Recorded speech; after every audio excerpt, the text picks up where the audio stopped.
To go live. This is live. It's alive. Hello, everyone. This is your host, Scratch and Jack, for the Amazing Scale Modelers Across the Pond Hangout. Amazing Scale Modelers is a Google Plus and Facebook community of scale modelers of all shapes and sizes, interests, genres, and skill levels who like to share their tips and tricks with one another, learn more about their craft, and to celebrate one another's scale modeling achievements. And we have these hangouts every other week on Saturday and Sunday. Tomorrow will be the Sunday hangout.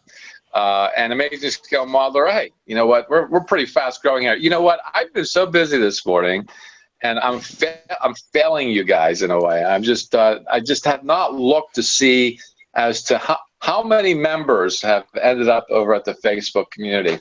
I think 2 weeks ago it was just over 1,000. Maybe 1,100 perhaps, I'm not sure. But currently we have 1,209 members. And you know what's going on there? We're going down. I think it's a bunch of rabbits that are joining that community. They're just reproducing like rabbits. What the hell? Prolific modelers over there. And over here at the Google Plus community, it's a whopping 2,215. I think we gained 2 steady.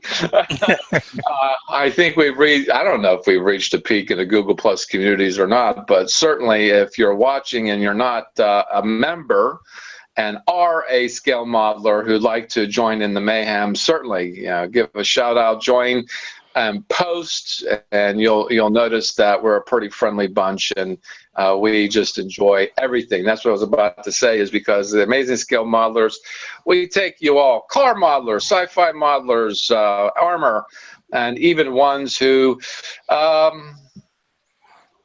even have like reference pictures of stuff, like jets and cars and stuff. If you like that sort of thing, we'd enjoy seeing what you have to offer as well. As long as you post and participate in the community. And also, so I kind of led right into the current roundups for the community. I'd like to bring up the builds our community is doing. We're doing a lot. I mean, it doesn't mean you have to do them all. I mean, if you want to be crazy and do them all, hey, go for it, knock yourself out. But we offer as much variety as possible for you to focus on for something we'd like to see more of. And if you've never done anything like these builds, I'd highly encourage you to buy a kit and do your best, because these 2 builds are really out of the box. And what I'm talking about, actually there's 3. The Batman build is still going on. Since 2 weeks ago, I don't see anybody new doing it, but it's an ongoing build for this year. Batman could be anything. If you don't have a kit, you can always scratch build a what if Batman had this, had that, did this, did that, that sort of thing. Use your imagination. That's more the imaginative build, as they say, because after all, it's comic books, imagination, and so on. The next is the stunt and speed. This is builds, vehicles particularly. I can't think of anything else that would be. Stunt and speed, some vehicle that performed a first-time stunt, or is made for stunts, or made for speed, or like I'm doing the Spirit of St. Louis, which I'll share momentarily. In fact, you can see it right here over my shoulder, and a lot of people are doing both. They're combining both. And we'll be talking to a member today who's doing actually both in one model. And if you see, you'll see what that's all about. And Street and Muscle, its sister build, Street Muscle Custom. These are the cars that you see at neighborhood car shows or conventions or whatnot. Things that are tripped out. And right now we have a builder's a cover for the Google Plus community, and this would be Jerry Santor. Gosh, guys, help me out here. You're on your own, Jack. I don't know what you're talking about. It's like, oh gosh, here it is. Here he is, Jerry Santora. I knew it was Santora. I just wasn't sure.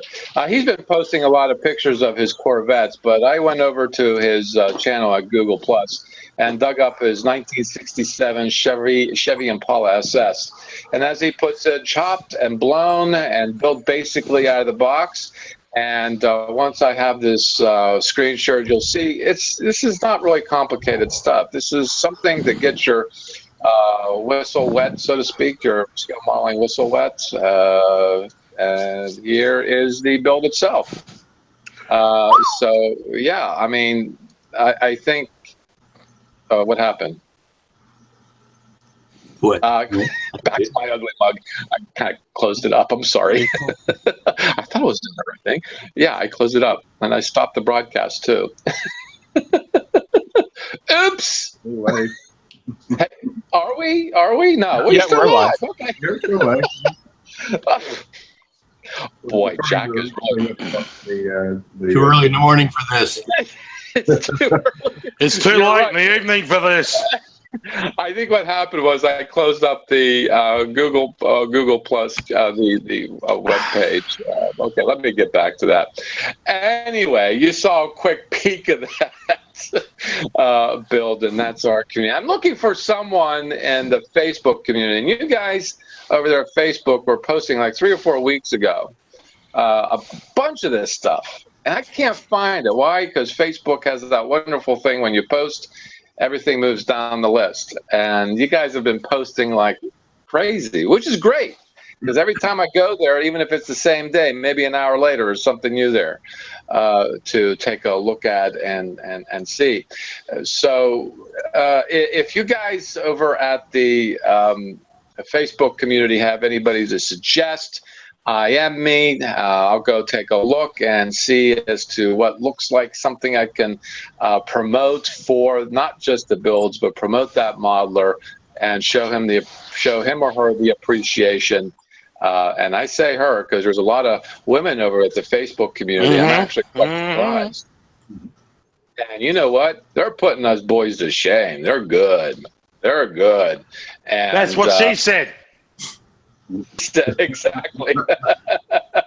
And so, yeah, That's why they don't come here. I need some inspiration to put somebody up for the community builds over there. See, I'm just not a switchboard person, really, so that's why I'm struggling through.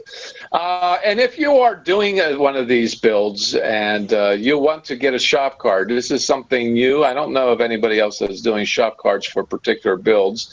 I think Dr. Cranky does it. He does a lot of ones that are often different. This, of course, is not the exact one. We're going to have a date up here. It'll say spring 2017, and there'll be a personalized appreciation written on the back for you. So to get one of these, make the build. Why don't you send me a picture of it so I can use it, maybe a JPEG of it, so I can share it in the future shows and show appreciation for your participation, and I'll send this out to you. And you'll send your snail mail and your picture over to my email address at scratchandjackmodels@gmail.com. And I'll put you down once I get these puppies printed. I will certainly send you one out. And this is let's stop this because it's not on the same. Not on the same slide. I don't know. I got these in different file formats. This is a PDF file, so I'm trying to get them to be JPEG, and I don't know how to do it. But this is the Street Muscle and Custom card too. There you go. There's a spring 2017, and I know Lou is all over this. Over these two builds, he wants these cards so bad. He's going to go out and buy car kits and build them. You betcha. Lou's going auto? My God. Well, he did last year for his out of comfort zone. Of course, it was a Batman build. It was a Batmobile. But it qualifies as a car, I suppose. It's a car. It's a car. It is certainly a car. And Yeah. And if my grandma had wheels, she'd be a wagon. And in a couple of weeks, I hope to see Liam. I know he's having some family, so hope the best for him. Same with Jay. I hope the best for him. He's having family stuff going on as well. Best for him too. But in 2 weeks, I hope to see Liam take over the Across the Pond, and he's going to introduce still another build. Yes, we are that busy. This one's going to be a bigger build. This one's going to be not necessarily out of the box. This is going to be something more involved, and this is going to be something for I'm going to give you a hint. A movie coming out in December. I know what one it is. Don't say if you know it. We're going to introduce it in 2 weeks, and that's what it is. This is all for a movie. I'm going to see if we can do sort of a community extravaganza of model builders and do perhaps a special show just for those builders who participated and put together something. That'd be a lot of fun. And I'm really looking forward to talking to you all who are going to participate in it, because I am going to put together a video, especially for you guys. I'm going to do I hope to do a private hangout with you, and privately do it and use clips from those interviews and put together a show about the experience of doing these builds that are more involved, and that's coming up starting next week, and more details will be coming out as things go along. So stay tuned on that. This is going to be a really big deal for the community, for those who participate. Of course, I want everybody to do that. I want you guys to do so much that you're going to drive me crazier than I already am. And also elsewhere, I know Bob's going to talk about this shortly. This is the Classic 101 tribute build to the owner. I keep forgetting. I'm sorry. I'm so embarrassed. I should know his name. Chris Cortell. Chris Cortell. I hope he's doing better. Bob will tell you more about that build and what that's about. This is another build that's an appreciation for those modelers who extend themselves, who share their knowledge and share the achievements of others. And so, without further ado, one last thing. I'm sorry. One last thing. I got an email just last night. I'm going to get to you, sir. An email I got last night was a request to get the community shop card. If you want one of these, I'll be more than happy to throw a stamp on it and send you one. And I did find someone else. I'm going to send him another one because I think it got torn in half. I don't know what that was about. But I'll look him up, and I'm going to send him a new one. But because he took pictures of it, I'm like, oh, that looks a little ragged. I want it like nice like this, but you know who you are. I'm going to send you another one. So go to my email, scratchandjackmodels@gmail.com. Leave me your snail mail, and I'll be more than happy, and I would be overjoyed to be able to send you one of these. And of course, the tradition is turned out. Take a picture of it and post it. Shamelessly promoting you guys, the community. All right. This is a shameless paid promotion. Moving on, we've got our usual suspects who are here to help me kill time. And if you're watching, go to my YouTube channel. Of course, you're already there watching. And I will start introducing people and go over to the chat, see who's there, because there's a side conversation probably going on as we speak. I'll go over right about now. Yeah, well, it's probably if you guys who know who don't want to show on camera or don't have camera can always participate and chat along the show. And if you got something to respond to that we're talking about and contribute, certainly I'll do my best to bring it up in conversation during this show. And yeah, your guys in chat are as important as, well, probably more important than these modelers here, of course. They're my usual suspects. I can depend on them for anything. At the time for a cup of coffee or a phone call, they'll probably not give it to me. Moving on, let's go to Bob. How you doing, Bob? Good morning. Good morning. Good morning. Good morning. Oh, hey. Morning, Bob. Curb your enthusiasm, please. I've been up all night. I know. You've been working all night, yes. Yeah, well, what's going on? Tell us more about that tribute build? Chris Cortell, Classic Plastic 101. It's a YouTube page. And also Classic Plastic 101 Hangout on Facebook.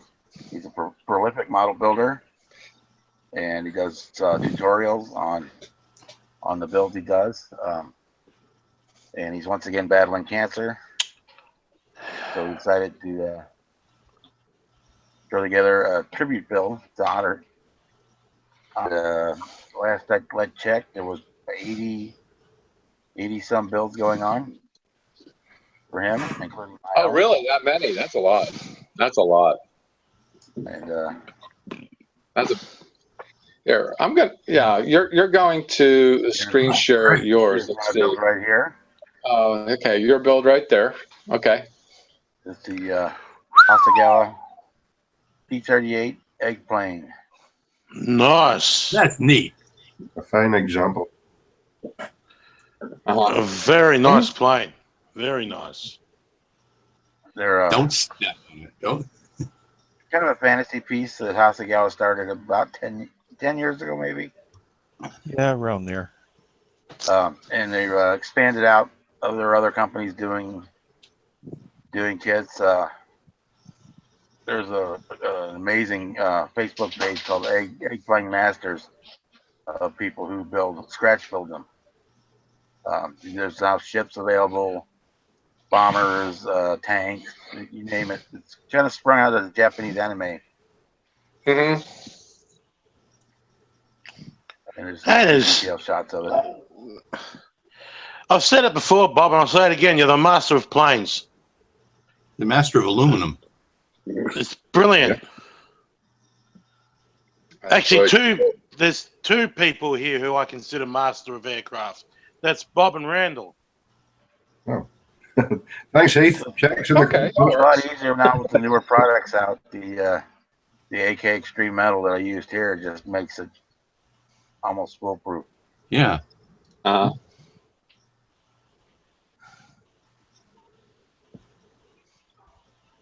They're inexpensive. That is- kits. They run about $15-$20 a piece. What can you say about that? That is. All I could say is it raw or hard boiled. Hey, Jack, Jack, you missed your calling. Get up later in the show and Could have been screen an Easter egg plane. One of my favorite That's ones true. is Maybe that could be Enterprise. next year's community build for Easter. Y'all like a Halloween holiday? We can do something goofy for Easter. I don't know. Easter doesn't seem like a goofy holiday. Easter egg plane. Easter egg plane. Yeah, I do one of those in Easter colors and Beautiful. pastels. That'll be kind of Beautiful. I like that. That is neat. Yep. That is really good. fun. And there's lots of Yeah, and different it's a subjects fun available. size too. Yeah, and it's a fun size. It's not too small, Yeah. not too big. It's actually very. When they originally Doable. started doing them, they were using actual eggshells. Some people still do use actual eggs, either chicken eggs or duck eggs or goose eggs, as the basis Yeah. of the kit. Uh-huh. Jack, I don't know if you know that Mobius did a egg viper. Yes, the Informed Viper. I've seen that. Yeah, that'd I've be up seen your it alley, too. then. That'd be up your alley, Lou, wouldn't it? Yeah, because that would be the perfect melding between actual military kits and my sci-fi. Yeah, there's a lot of Star Wars ones out there. There's a Egg Star.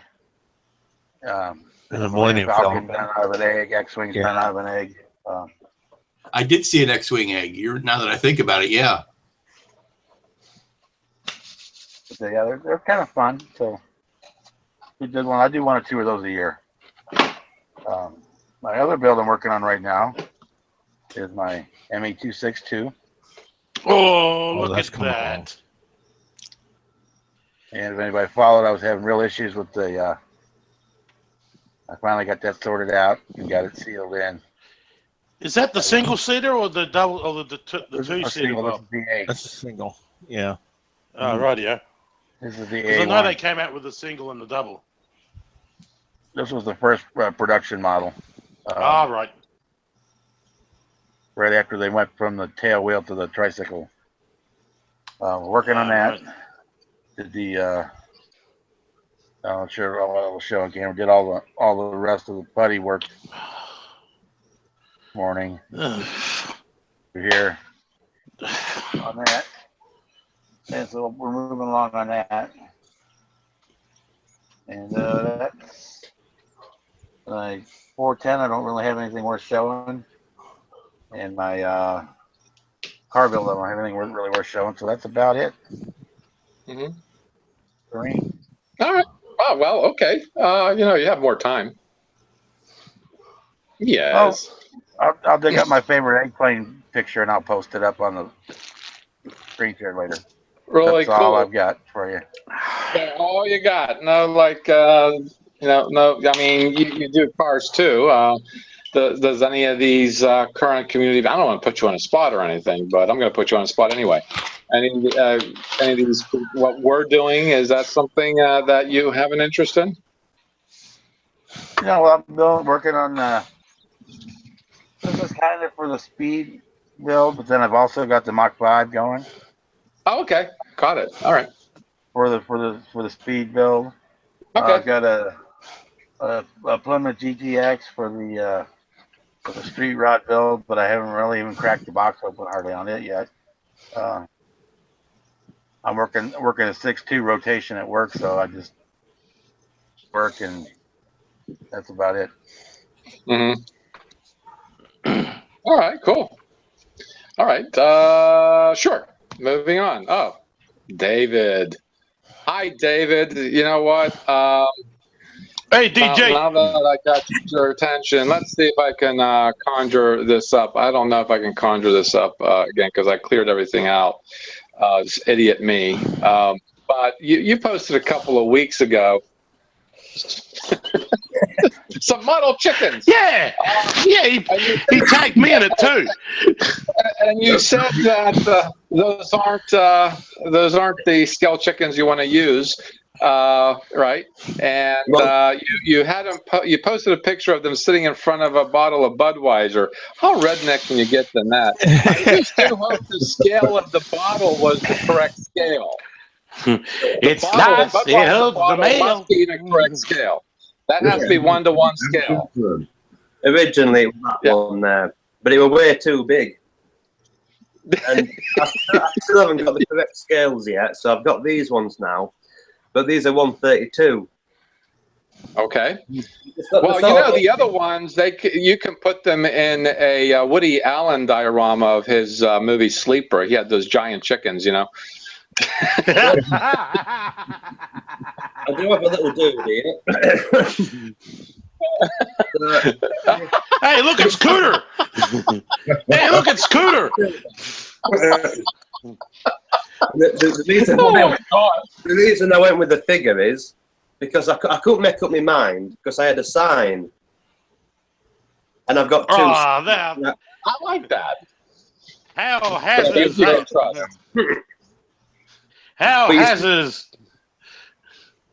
Because it's sort of it's in the process of being painted. I thought I need a figure to paint it. Yes. So I've got a figure to paint it. And then I thought, well, if I've got a figure there, then I need two figures in the car. So I've had to order myself a couple of figures to go in the General Lee. Which they Bo and Luke Duke. Yeah, got Luke and Bo in there.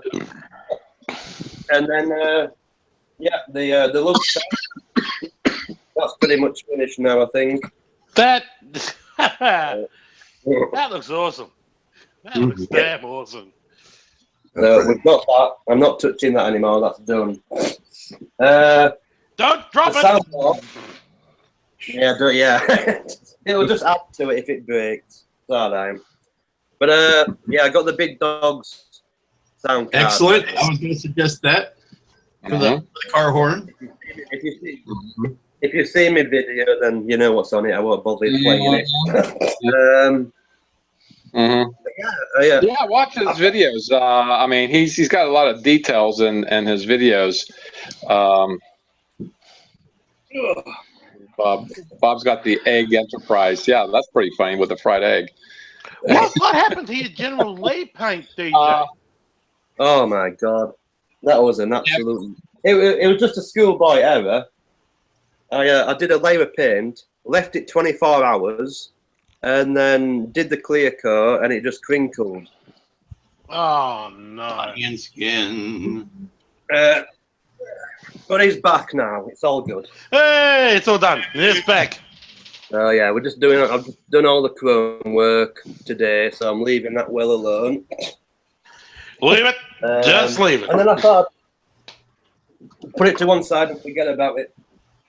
Now, are you going to add Daisy? No, Susan Bach. Are you going to add, not Susan Bach, Catherine Bach. Catherine, are you going to add Daisy's Jeep to your diorama? No, I don't even think I can add this to the diorama now. Thinking about it, because when I designed the base, it was only really supposed to be the car and the barn, and then I got the rock kit all up on the base. It's like the sign's gonna be like on. In fact, just bear with me, guys. Do you want to move on to somebody else, and I'll set up, and then I'll show you. All right, move on to somebody else. All right, how you doing there, Heath? I'm very well, thank you, Jack. And how are you on this fine morning/evening? It's dreary, cool, and it's a spring roller coaster as far as weather is concerned. But I am certainly not complaining. And I'm just going to take a drink from my Hulk Smash cup.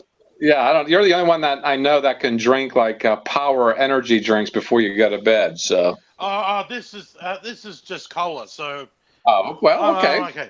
Yeah. I bet you dream about that. You're all hyped up and you dream about being a superhero, and that's what makes it better, huh? No. I don't know why it happens. I have an energy drink. I actually, believe it or not, if I have an energy drink before I go to bed, It calms I him sleep down. well. Yep. Oh, really? I sleep well. He's so hyper, Yeah. he needs an energy drink to calm down. It's like Hammy. It's like Hammy from Over the Hedge. He takes a sip and it slows down. Yeah. You know? Anyhow. Update.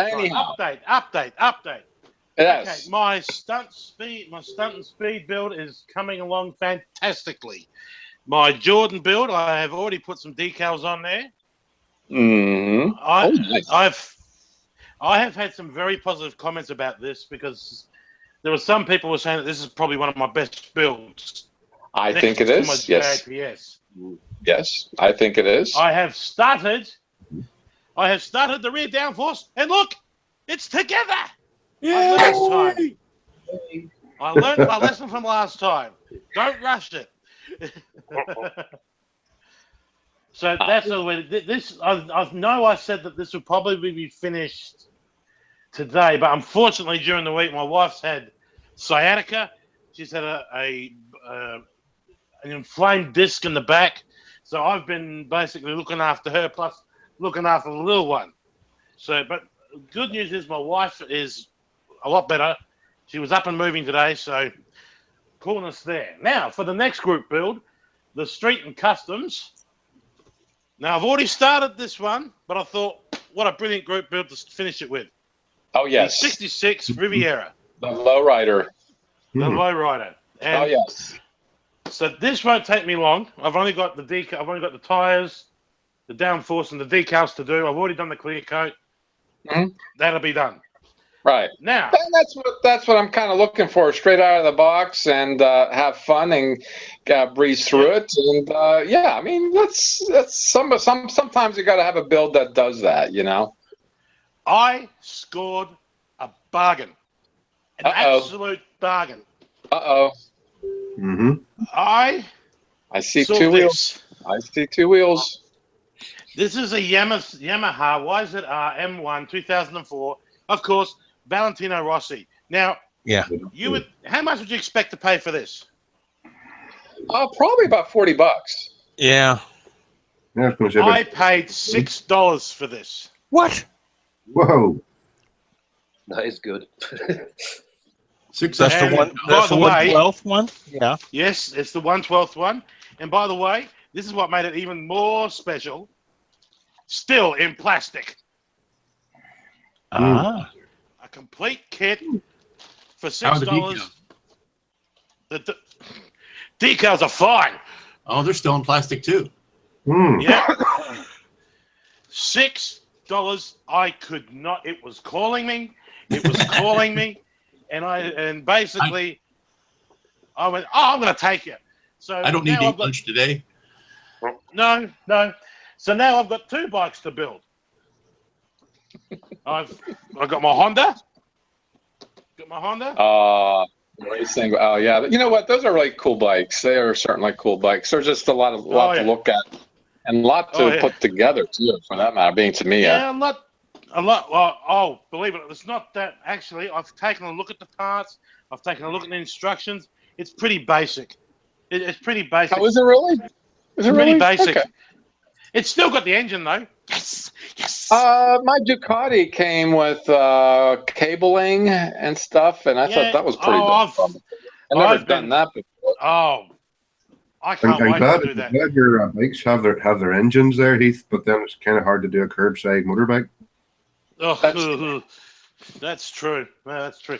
But the thing is, plastic on there, you can't hardly see it anymore. After the street custom build, I might just start doing a couple of bikes. I've done. For God's sake, I'm sorry, I've done. Bob is sharing a Death Star. What? It looks like the egg one. Oh, it's an egg star. Egg star. It's a Fabergé egg. Death Star.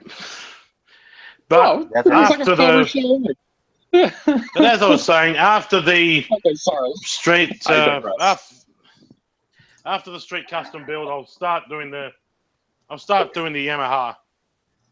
And so far, stunt and speed build almost finished. And by the way, I have done a count. I have been cranking them out this year. Seriously, good. I have been cranking them out. This is my 6th model right here that I'm building now. Oh, look, it's the Egg Falcon.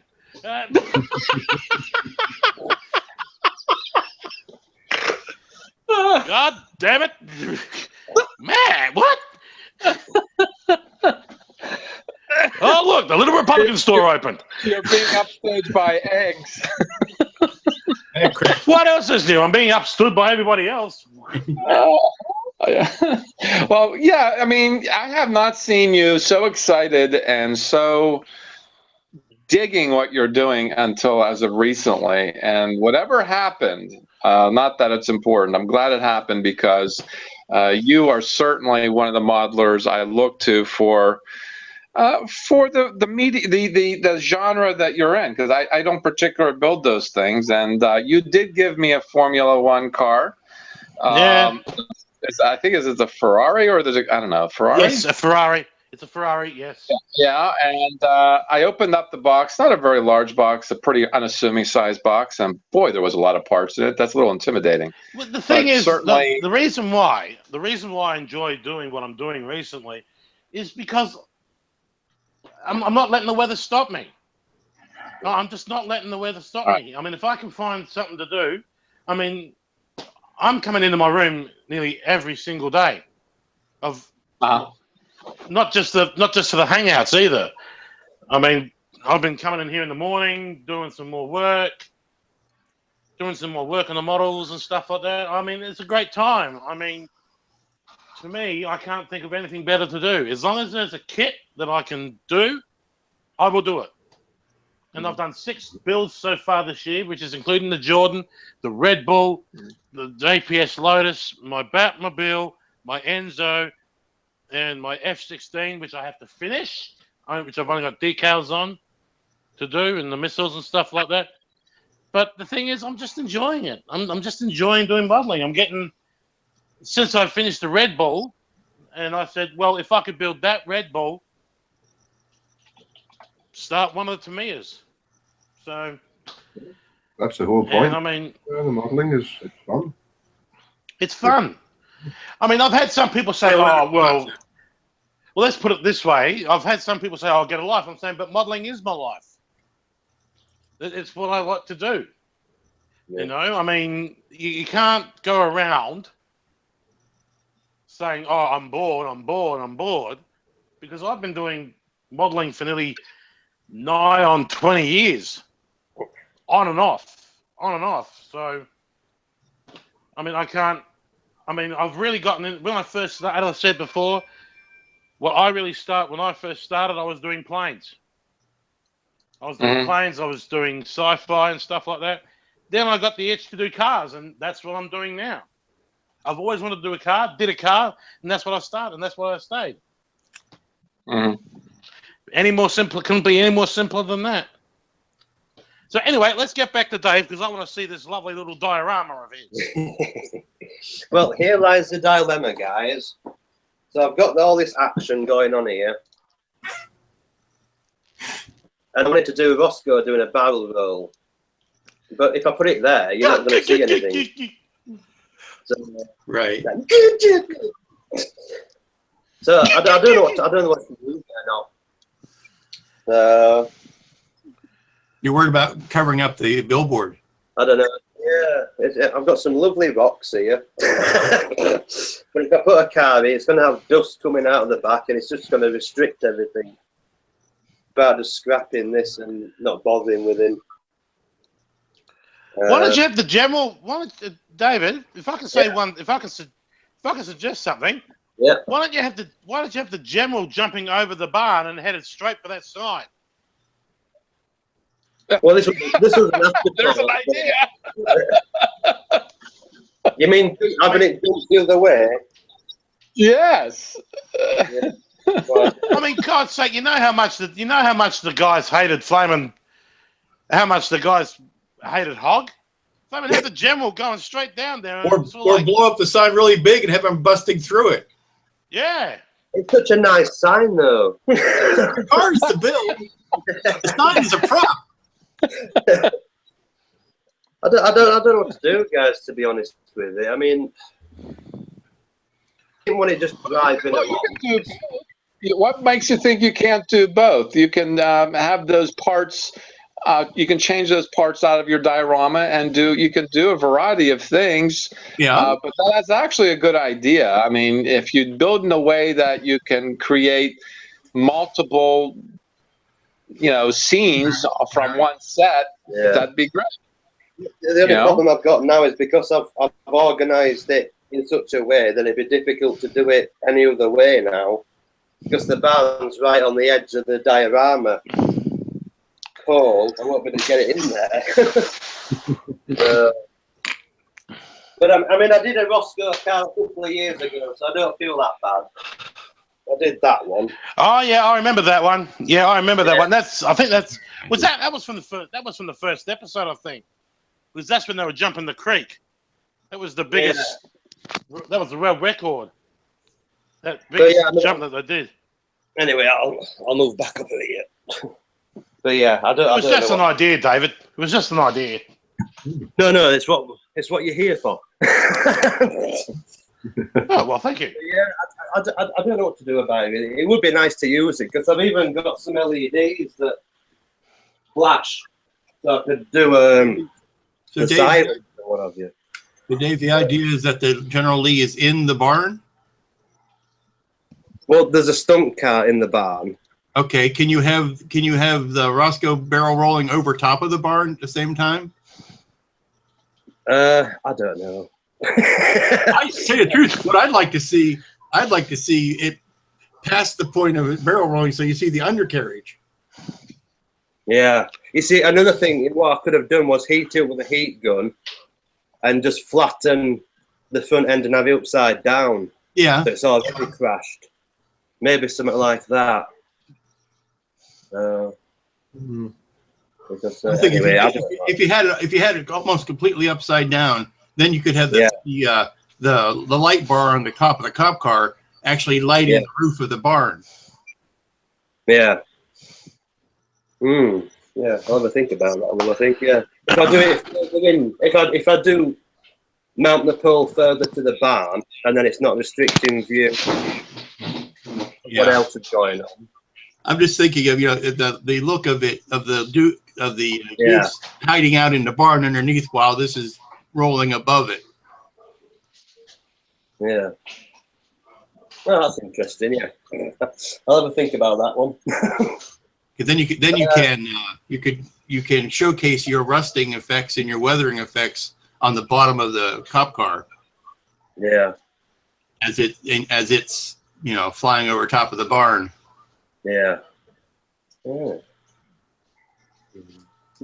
Yeah, that's pretty much all I've got on really. I've done the General Lee wheels. Yeah, save some for a video.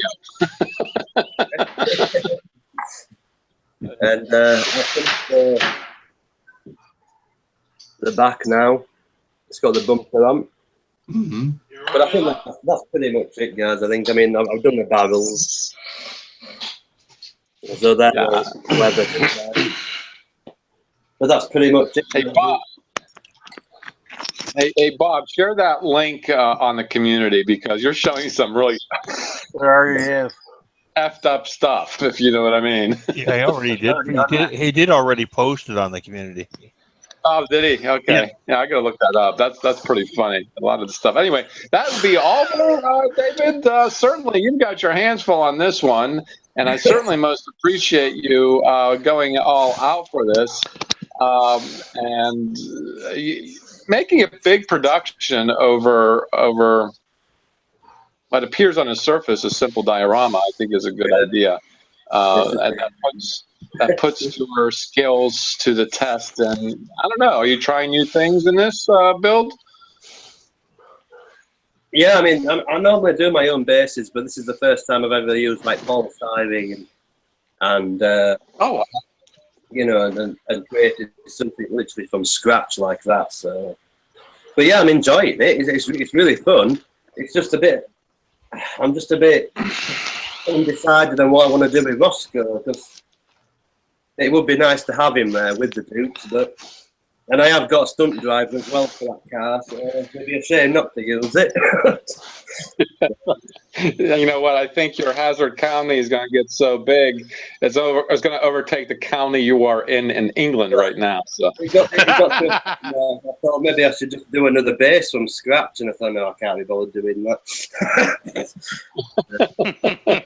Yeah, look up JD Model. You folks are watching. Look up JD DJ ModelWorks and look up David and his videos. Certainly, I tuned in on one video, and I've got to see more of this build. He's actually quite the builder, and he's got a lot to offer. So moving on and waking up, Jim, how you doing? I'm doing fine there, Jack. It's been, I haven't got a Morning, Jim. Good morning. I haven't done a lot this week. There's been a lot of other stuff going on. But let's get the screen share. Location, here. Doink. Started off this week. Finally got the suspensions all built. And getting ready to install the nose. Sorry, Jim, but I'm just saying Bob's just put up an Eaton Center egg McLaren. Yeah. Sorry, I'm just looking. I'm going, oh my God, that is so weird. Jim, are your tires a little small? They're just hubs. That's just the hub. Maybe you printed them out small. I don't know. Yeah. No, Lou, it's actually a hovercraft. That's there you go. There you go. I just don't. I'm amazed that they would make the model, or the paper kit would have the tires and the hubs be two separate items. It's not the way I'm used to seeing car models. Mm-hmm. I always thought those things, if they just left the wheels off, they looked like Star Wars style speeder bikes. Yeah, I was looking at the tire design this morning, and it looks like they just slide on over the hubs, so you could actually display it as if it was in the pits with the tires on. That makes sense. That makes sense. I love the curves that you get into that.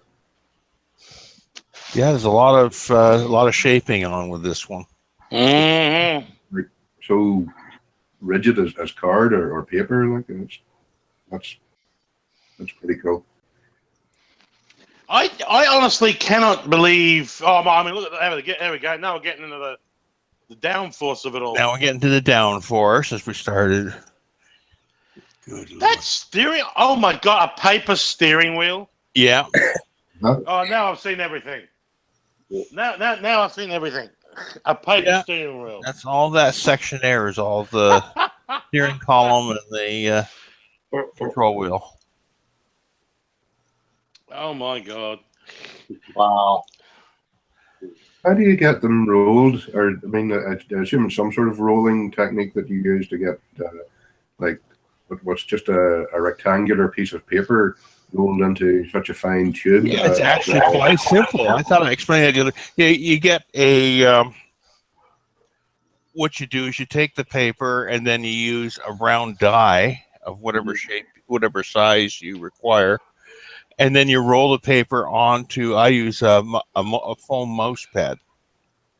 That gives a soft surface to shape. Then you can roll it to give curves on it.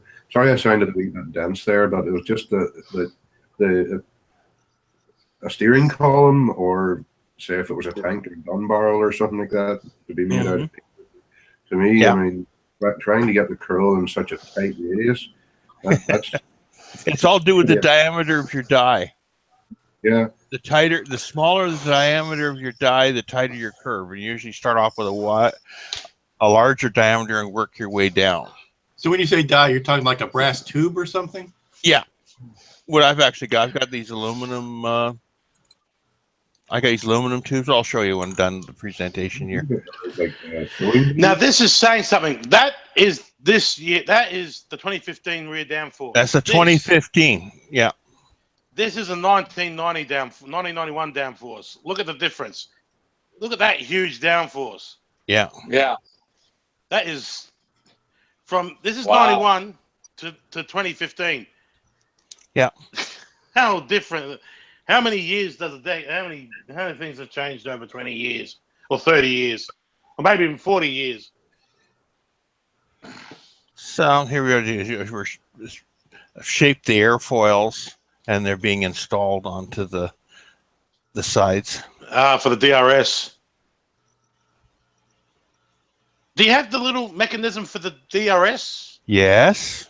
As well? Oh, there it is there. Yeah. Oh. Now it's starting to look like something. Yeah. I don't know. It was looking like something prior. Before it looked like a spaceship, a fighter, now a hovercraft. I mean, now it's a car. It's a car. It's going through its phases. You know what? That I just mentioned there, Jim. I don't see why anyone can bash build these two and make it into make it a basis of a hovercraft or a. Well, you could. Yeah, you could. It looks so sci-fi. I mean, you know what I'm saying? Well, if you turn the car upside down and so like have the air intake on the bottom. Yeah. You could have upside down. You're a lousy driver. That's true. That happens too, Lou. But you could actually have the air intake on the bottom. You can sort of make it a fighter. No, just looking at that profile, I want to see like skis in the front and a tread in the back, like a snowmobile on steroids. Yeah.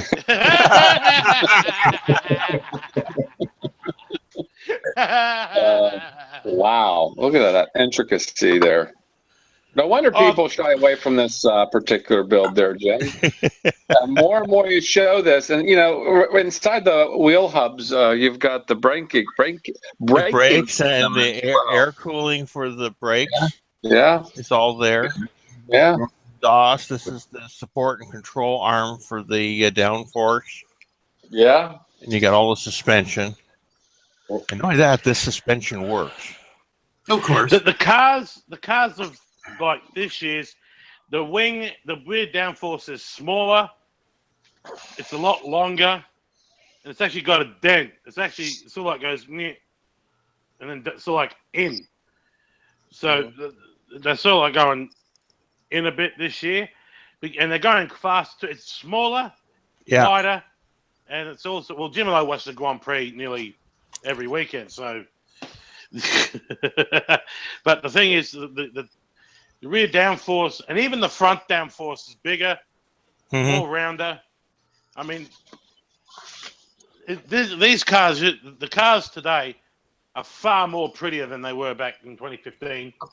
Sorry. So it's the last one here, just sort of down, looking from the top down. Not bad for your first Formula One build, Jim. No. Would you do it if you got another? Learned quite a few things with this car.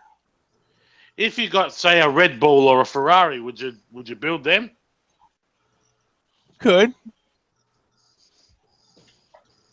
I could. I know I got one of the Hondas in my stash. Ooh. I'm just speechless. I'm just like solely blown away. You've been saving this up. You have not been sharing it privately when we privately hang out, which I really appreciate. It's actually cool to see the progress you've done from 2 weeks ago and how it's evolving into what it is. I think in many ways the evolution of a build is interesting. I think so, to see it, especially for people that aren't familiar with that particular model or that genre, to see how it develops. Mm-hmm. Yeah, I mean, this looks like a magazine article again. Yeah. You spent a lot of time last year doing the Enterprise E, and you got published. Yep. This looks like a publishable thing here. So here's an idea, Randall. Yeah. I have these aluminum dies. Uh-huh. It's just like then you have like a piece of card. Yeah. Let's say that's flat card. This is just scrap from that. Yeah. And we bring it down. And you just run the die along. Mm-hmm. Wow. Yeah. There you go. And that's how you do it.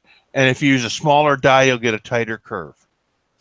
You must finish up using some sewing needles and some for some of those things. Oh, I use everything down to. I've actually do use sewing needles as a die. The thing I find weird is that you're usually working from the back, though, right?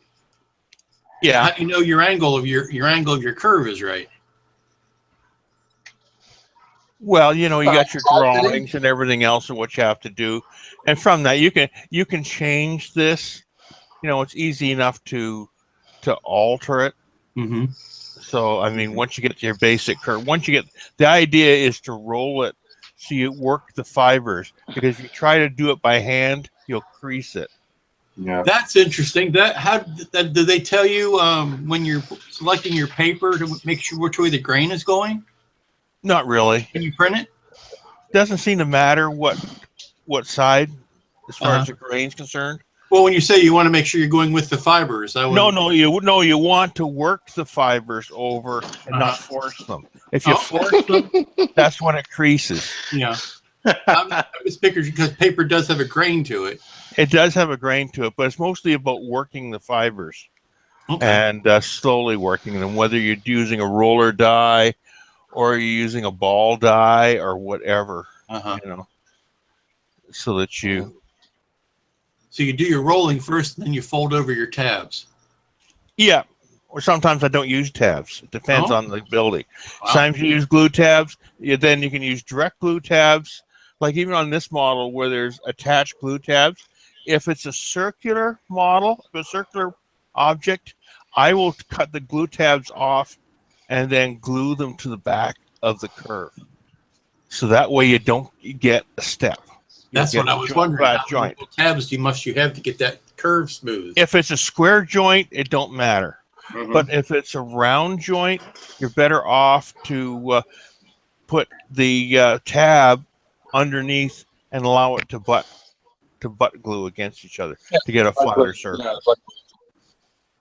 Yeah, that makes sense.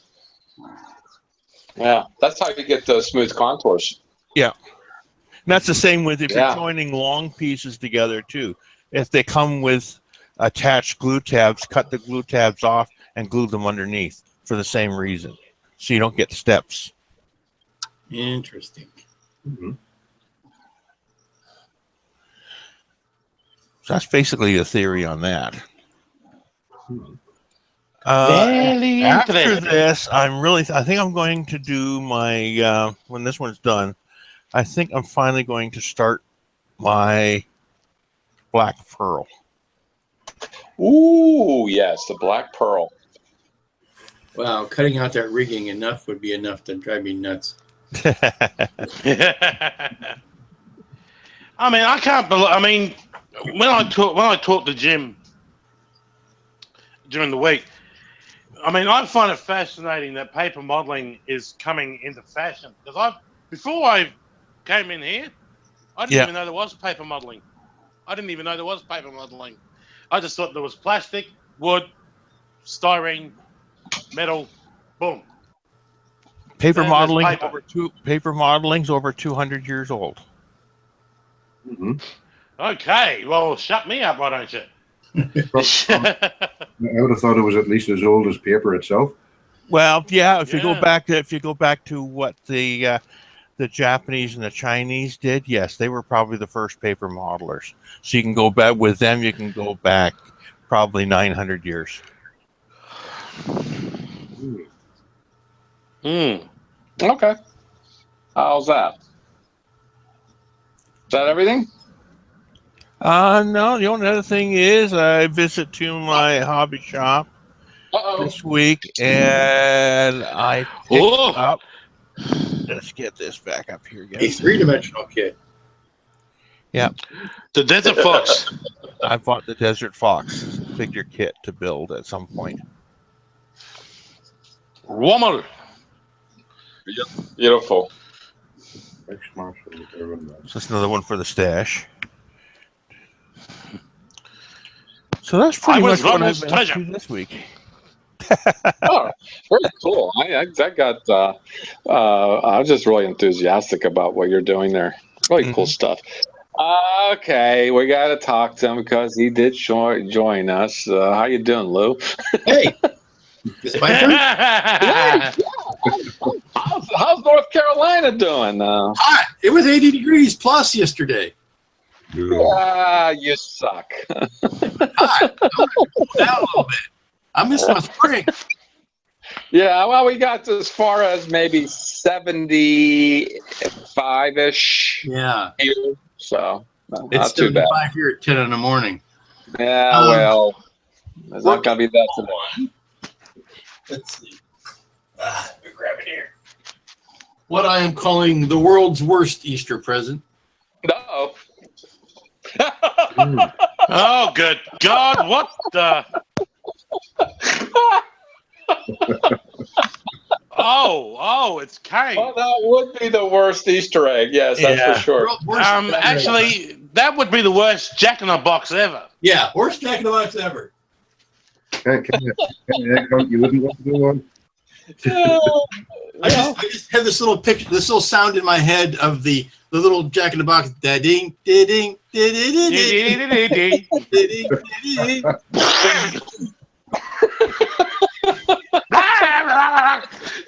Look closely, Officer Kane. There's a toy surprise inside.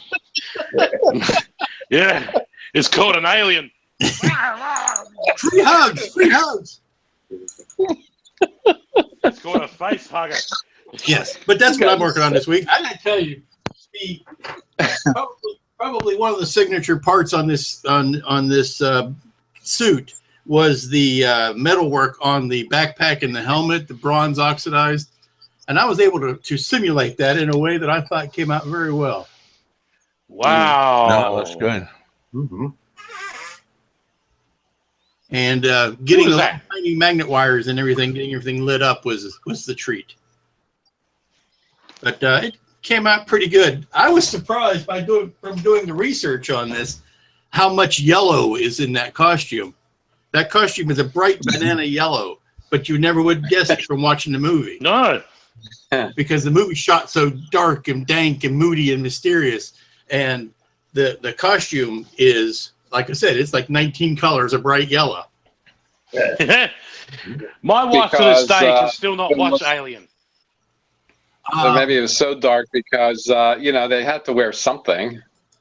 But I mean, I it was the way it was shot was so moody and atmospheric. But from looking at the behind the scenes stuff, Dallas's Tom Skerritt's character, his suit was in variations of pink and pinks and reds, and John Hurt's was in yellows and ochres. And I can't remember what Lambert's Veronica Cartwright's suit was, but I think it was in greens. So it was kind of Star Trek-y in that way, where they had different colors for different disciplines. But and what color was Ripley's? White. White. Well, because it was an escape pod. But yeah.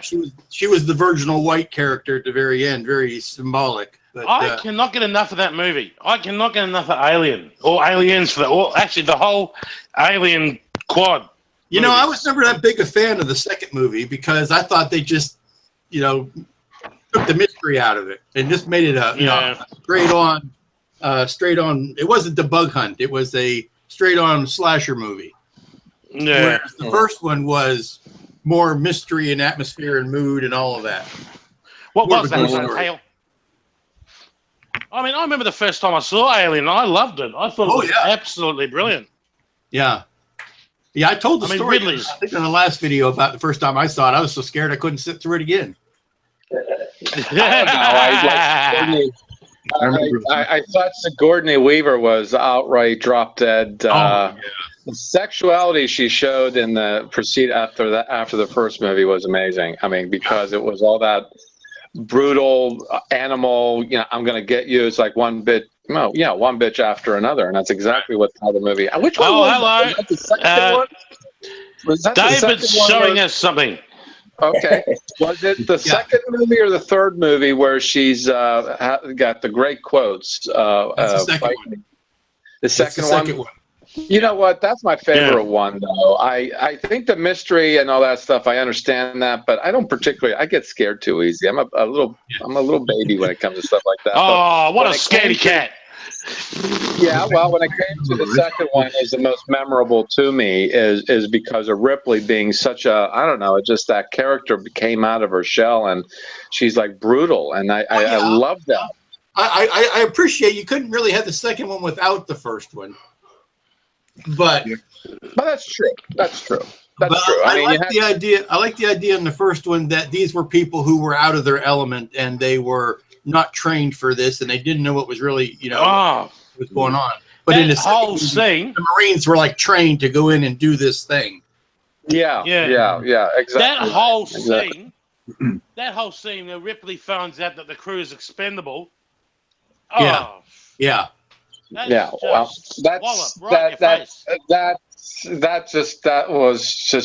was to me that I don't know. You do need the first one to figure as to what you're saying is that she was definitely running on adrenaline and she was learning really quick. There's a couple of people who did analyses of those two movies. You can find them on YouTube, and the analyses are just as interesting as the movies were. If you really dissect them and really look at them as true to life type of circumstances at the time of war, like our veterans have endured, and as to what Ripley was experiencing in that regard. I think I've even come across a veteran said, well, Ripley is certainly showing signs of PTSD or whatever, that post-traumatic stress syndrome thing. Right. And certainly, But when you get to the third one, it's true to life. Is my point. Formula after the third one, though. But when you're talking about the PTSD thing with the Ripley and all that, in the third one, you can definitely see that there is some sort of PTSD there, because the thing is, when she comes up against that alien, it's like like in the second one, get away from her, you bitch. Yeah. That's because she's all of the mother instinct that's coming out from protecting Newt. Yeah. Well, I think that still works on the battlefield as well. But some people say that will be the mothering, is the protector.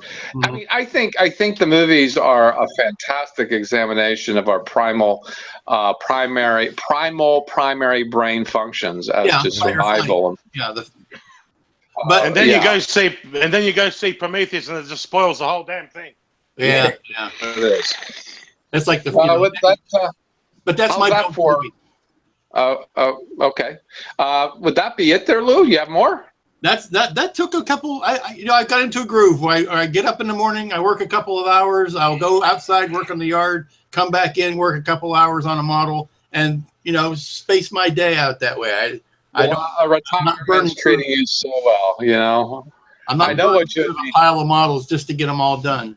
I know what you mean. On a weekends, I build and nap and build and nap. It's just I have to wonderful. build and think about what I've done, and then come back to it and think about what I'm going to do. Yeah, exactly right. Yeah, exactly right. I'd probably get less sleep if I were retired, for sure. 'Cause I'd be always thinking about the next build. Okay, without further ado, let's move on. And these two gentlemen always being towards the end, but maybe I'm just saving the best for last. You never know. How you doing, Randall? Oh, good. I'm not the last. That takes a lot of pressure. I'm not the best. I'm the last one. Wayne, he's the last. Is that no? Am I pointing the right way? Is Wayne? Yeah. Good evening, Liam. Hi. Good afternoon, everybody. Good afternoon, right. Good afternoon, Randall. What am I doing? Making some progress with my stunt and speed build. Getting the fuselage together. Getting it that is a weird. I'm sorry, Randall. That is a weird looking plane. I'm sorry. Well, the forceps aren't part of it. Mm-hmm. It'll look better when I get the other wing on it. Yeah. Obviously. Yeah. So when I get the final colors and everything else on it, is that a pit? Is that a pit special? No. It was called Laird Super Solution. It was built by a Laird company, and I can't remember where they were based. Is that a Barnstormer? Somewhere in the States. They built race planes, essentially. That took part in this one here took part in the Bendix coast to coast race, and it was flown, yeah. It was flown by Jimmy Doolittle of the Doolittle race team. He flew racers between the wars in the 1930s. Anyway, he flew this one coast to coast from I think it was Los Angeles to Cleveland or something like that, or somewhere in the state on the East Coast, and then flew it back again and averaged, I think, something about 11 hours doing it. Wow. 11 hours each way. Jeez. That's about the speed of going today. Yeah, yeah, it should be. What For 1930, that was fast. Oh yeah, of course. Bet you didn't get dragged off the plane either. Yeah. Touchy subject, that. Anyway, the wings will finish up still this yellow color, but the fuselage will be this lovely lurid green. Oh yeah, the cockpit green. No, that's the engine cover. Yeah. I'm just taking a look at how you're handling it on there. Can you talk a little more about how you're attaching it to that little stick? And no, the green is a good example. Isn't it green? The cap for the engine mount. Oh, yeah. And how do you attach it? This is just a barbecue skewer, and inside with a bit of blue tack and a bit of tomato holding it in the inside. Okay. Just curious. I'm not too worried about overspray getting inside this thing. Right. Once the engine is in place, you'll not see much of the inside of it anyway. Right. That's a great way of keeping fingerprints off of it. Yeah. But if it's fingerprints you leave behind, it's undeniably yours. Yeah. Medical forceps or whatever they or clamps. Sorry. Forceps. Yep. Okay. Gives good, nice, sturdy. Better not shake it too much. It'll probably fall off and break. Well, that's what we're hoping. 4. Yeah, it wouldn't be the first time that's happened. Just wouldn't want it happening on air. No. That's pretty much the progress with that. There's going to be an awful lot of masking. We've lost David. The big problem with yellow is trying to match the yellow of the decals. Yep. This 400 here. Yeah. Might actually have to go into sort of slip into Lou's bailiwick here and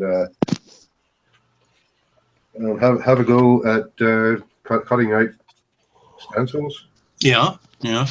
Or the but I'll not be using vinyl. It'll be like Tamiya masking tape or something like that. Just cut the figures out of the paper, stick them down onto the Tamiya, and then use that as a guide for cutting out the Tamiya tape. Yeah. Actually, good idea. Really, anyway, if all else fails, to just go back to the decals. That's true. That's pretty much my stunt and speed. Still progress before. But as I alluded to in the Facebook group and on the community and on Google Plus, a rather large package arrived this morning. Yeah, what the hell is all that about? It surprised the heck out of me because I only ordered it yesterday. It's Liam. It's Liam. That's where he is. He's in the box. Yeah. Liam's in the box. Don't shake it. This Welcome to What's in the Box. I didn't want. I had to open it because I didn't want to subject everyone to half an hour of watching me garden stuff like that. And inside, I just try to put the box away somewhere it won't actually fall on something and break it. Anyway. Oh, come on, Randall, open it up. Let us see it. I'd like to have the appropriate music, but I didn't want to get Jack into problems with copyright issues. So, everybody, do a drum beat. Do a drum roll here. Oh, he's got for this God's divested sake. Star Destroyer. Yep, this is That's the my Revell. Grail kit. That's Revell- my Grail kit. That's This the is old the Quiz. The repop The valve. limited edition. Yep. Level Level 4. 4. Why? Why is it level 4? Because it's a million pieces. But The level 6 parts count. Because of the parts count. Okay. Sorry. That's one of my Grail kits. That plus the B-Wing. Well, curious question. Are you going to add fiber optics to it? well, of course, something like this, really fiber optic the heck out of it. Another crazy SOB. I love it. I absolutely love it. one. And you know what? You you already know what the next build is then. So I kind of left the cat out of the bag on that one. But if you're doing fiber optics to that one, hats off to you, mister. I will worship at your altar and make offerings. Human sacrifice. So that's What is the final length of that? The final length will be on the box here. 60 centimeters, 2 feet. That's Whoa! That's not bad. That's a pretty decent size. I actually have to look at my ruler here. So yeah, that's actually here's 1 foot. That's a good size. That's a good size kit. that'd be a good size light. Yeah. 110 parts, which presumably after I've added all the fiber optics will be rather more. And after you've dropped it a couple times, it'll be 120 parts. Yep. Ooh. Oh, Cloaked. stop It's rubbing cloaked. it in. Oh, good Lord. Oh, look at that. It's in two parts. It's not even, it's like the front half and the back half. That's beautiful. Yeah, that's awesome. I got to get me one of those. Crying. Oh, of course you got to get yourself one of those. Nice. For you guys. Now that Full color. is that a Revell of Germany? Yeah. Revell of Germany, yep. It is the Zvesta kit. It's this, Yeah. How much is it? This one was £71. Who? I think it comes available in North America in June. Yeah. Oh, really? Yeah. Yeah, I certainly would be interested in having that in my stash. Yeah. Oy. And I think I wouldn't know where to put it. Revell are rather optimistic, and they think that this year The drilling. What? That's all the paint they're giving you? Yeah, right. 1, 2, 3. I hope there's a paint roller in there somewhere. 6. 2 of them are white, Yeah, well, I'm glad they gave you 2 of them. yellow, and blue. I don't know what color. I don't know where Revell get the idea that there's yellow and blue on a Star Oh, Destroyer. you're supposed to paint the windows in yellow, I'll bet. And And you paint the engine bells in blue. this little brush is going to be fun trying to paint that big Star Destroyer with this. No, I'd be getting a Oh, power. here's a little brush. Here's a little bruch. Yeah. And I hope I'm not going to be committing a major spoiler alert here, but you also get a nice little surprise in the box, which I wasn't expecting. Should I open it? Should I open it? Open it. Sure. I won't see Open it. it. Oh, please. Oh, please. Open it. There we go. Oh, beauty. Oh.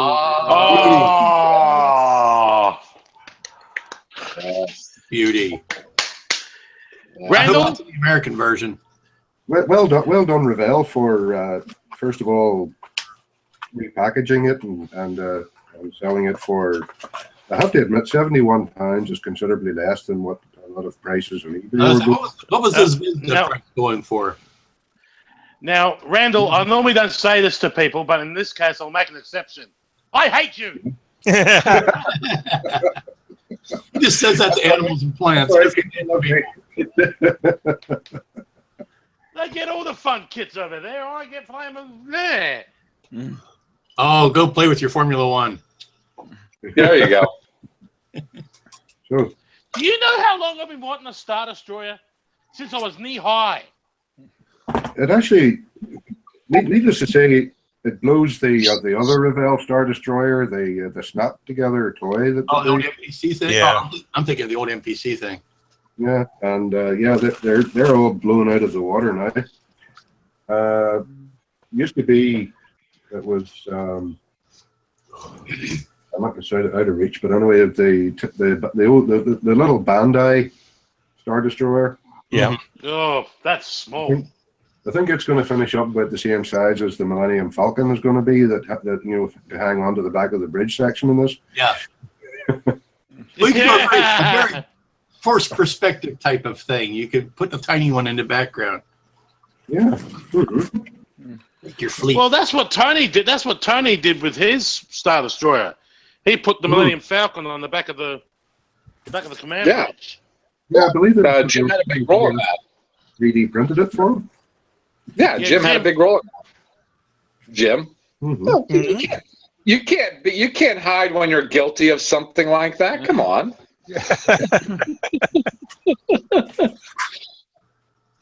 Well, I'm very envious. Congratulations. Wow, We expect to see it built next week. It's a beautiful, finished. Beautiful build.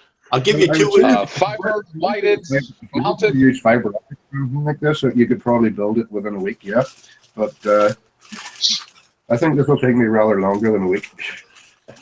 Oh, if you're going to fiber it, you're talking. You'll be there 6 months. Tony, Drill a little every day, you know. Just drill a little. What was Liam's fiber count? I know his fiber count was pretty high. He was high in Do you know?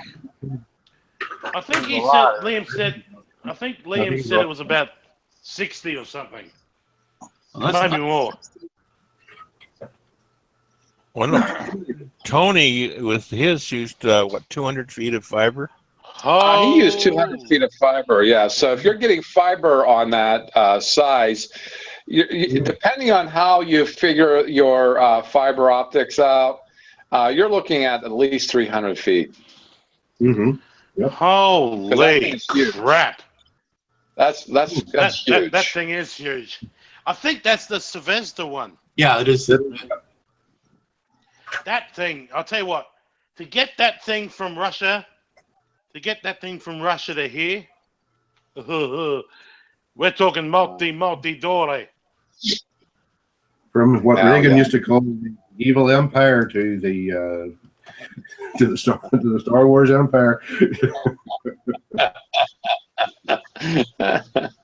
Or what we call our new boss. I found it interesting. Revell notched up their game once they acquired Fine Molds, which I heard this chorus of moans when Fine Molds sold their Star Wars to Revell. But certainly up to this point, they have been respecting that honor of making kits for that genre. Yeah, from what everybody's telling me, you're telling me, and what I'm seeing, I'm really liking. And yeah, hats off to them for doing something that's an appreciable size. The level of detail is the next thing for you to take a look at. Certainly, you probably have your first reactions to it. But if it's a high parts count for the detail, that's good. That's good. That's a surprise. The hangar bay is actually molded into the. Yeah, I would have thought that would have been. Yeah, I would have done that separate, though. I would have done that separate. I would have thought that would have been an insert. Yeah, I agree. Well, you can't put tainted 4 in there then. I mean, you could. You could, yeah. Mm-hmm. I wonder if somebody is going to 3D print a replacement. Right. I was just about to say, you can always create your own, something that might be more accurate or something that's deeper. I mean, you could cut. I mean, what you could do is you could cut across the seam of that particular part there, and just make the walls the same. It needs to be make deeper. it deeper. Yeah, it needs to be deeper. Yeah, it needs to be deeper. Yeah. So we'll I have toyed with the idea of opening up the hangar bay doors at the back.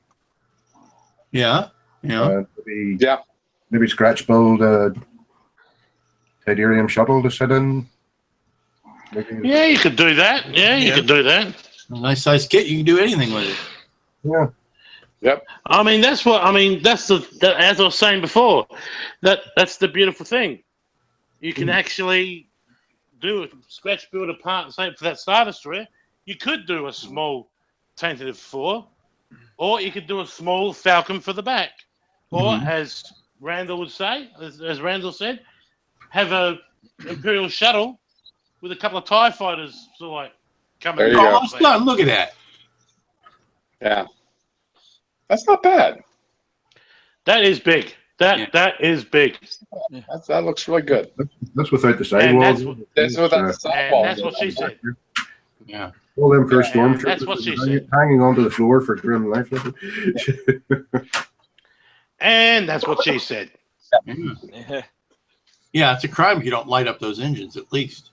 I've heard a lot of complaints about that Revell lights and sound one, because a lot of people wanted the klaxon, the alert klaxon. The klaxon would be a better sound. Yeah, instead of having like the engine noise. Yeah.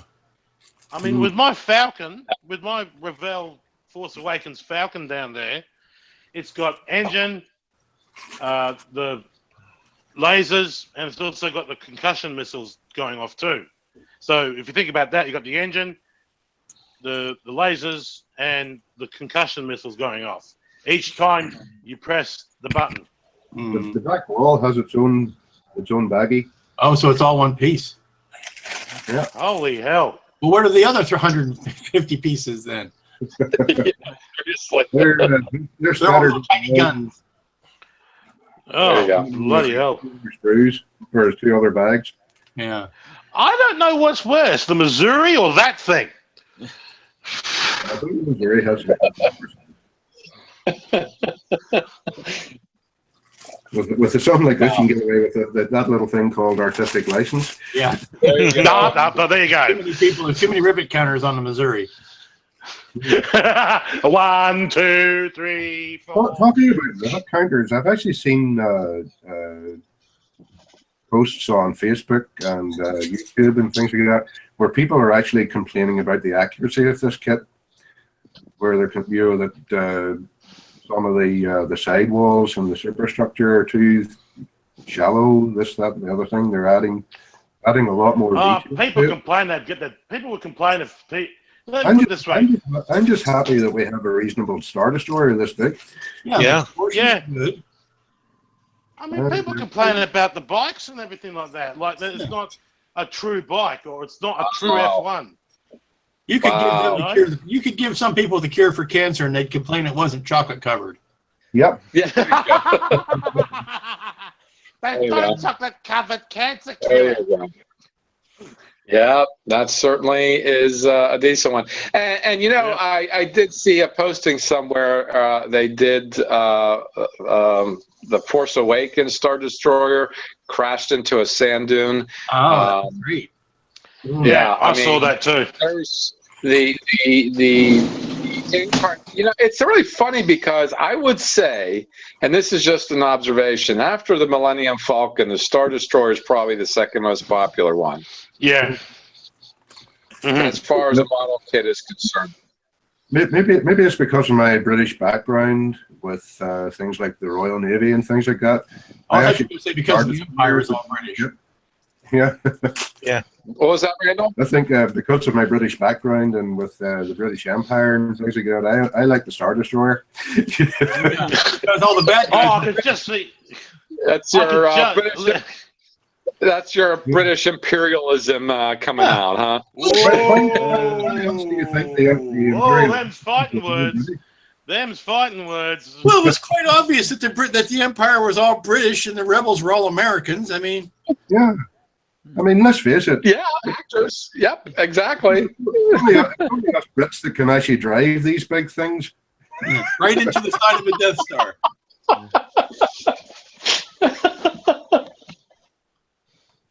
Nice. Oh, that's going to be really fun to light. Oh my gosh, I want one of those kits. We got but two I don't know Davids. I don't know when I can build it and trip it out, and certainly that is a model kit that's begging to be tripped out. You know what that is, Jack? That's a winter model because you could sit at home on a cold winter night just drilling holes for fiber optics. You know what? Yeah. You read it right off. You read my mind.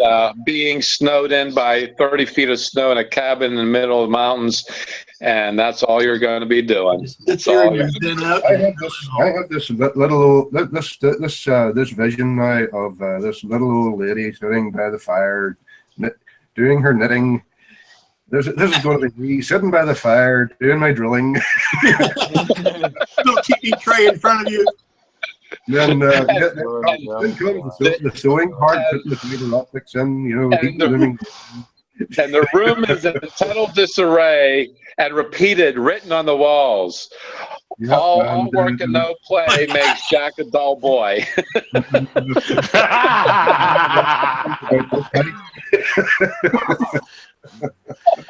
How's the drilling coming, dear? My hand's bloody sore. What do you expect? Going through another I book can see today. crazy at I wonder how many bits I'm going to go through. Damn, broke another one. Let's see. Damn it! All right. Randall, how thick is the sidewall? Oh, get back to the Star Destroyer. How thick are the sidewalls? Is it going to be easy to drill through, or are they going to be real thick to drill through? That's just what I'm about to try and dig out here. At a brief glance, they look reasonably thin. As much as I like to keep this riveting conversation going, I've got to go. I'm getting tired. Seriously. Okay. I'm getting very tired. Well, we are an hour and a half in. So. Yeah, we are. And we're not even finished. So anyway, guys, I'll talk to you all on Monday morning, my time, for the Sunday. Bye, Heath. Okay. Take care, See Heath. ya. Bye. How dare you touch that model with a Vulcan salute, huh? There's the sidewalls. Okay. Yeah, that looks like a little thicker. Yeah. Yeah. They actually don't Yeah. like. They look about the same thickness as the sidewalls of the Revell's own snap fit kit. Okay. But Fun. as far as the depth of the detail is concerned, Uh-huh. it's going to be fun to drill through. Yep. Get your drill out now. Probably drill them while it's still on the sprue. There's also like almost like in the sides of U.S. Navy aircraft carriers, the big hangar doors. Yeah. There's almost like a version of that on the side.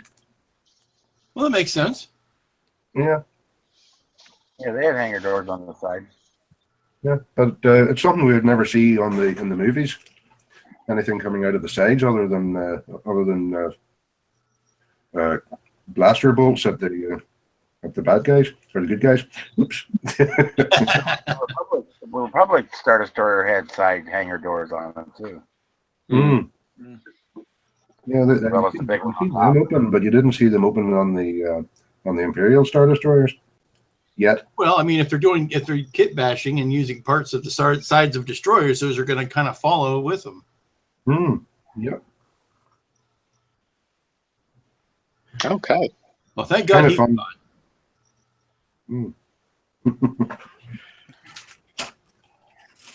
And of course, there is one slight. I think I came across it somewhere. One little faux pas on Zvezda's part.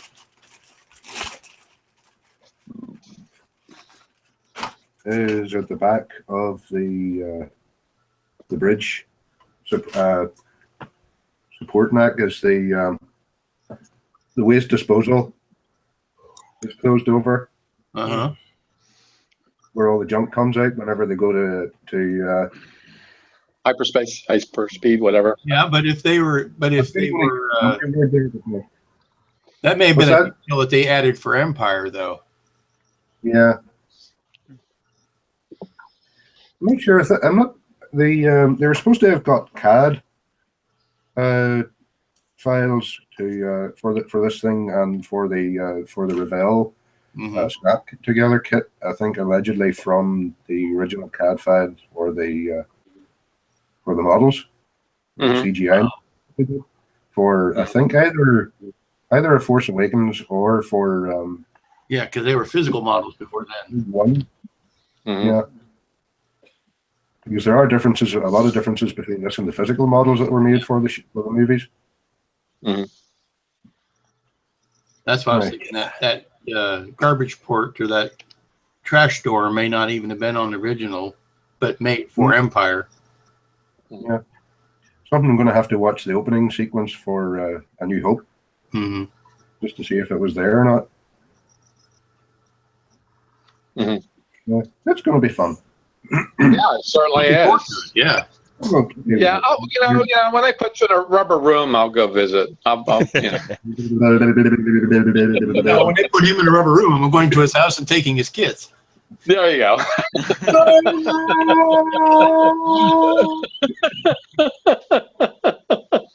After a comment like that, I'd be like, what do you call him, Dreyfus in the Big Panther. Pink Panther movies, lying in a straitjacket, using his feet to scroll, kill Cluso on the walls. Only in me, it'll be kill Dalmaso on the wall.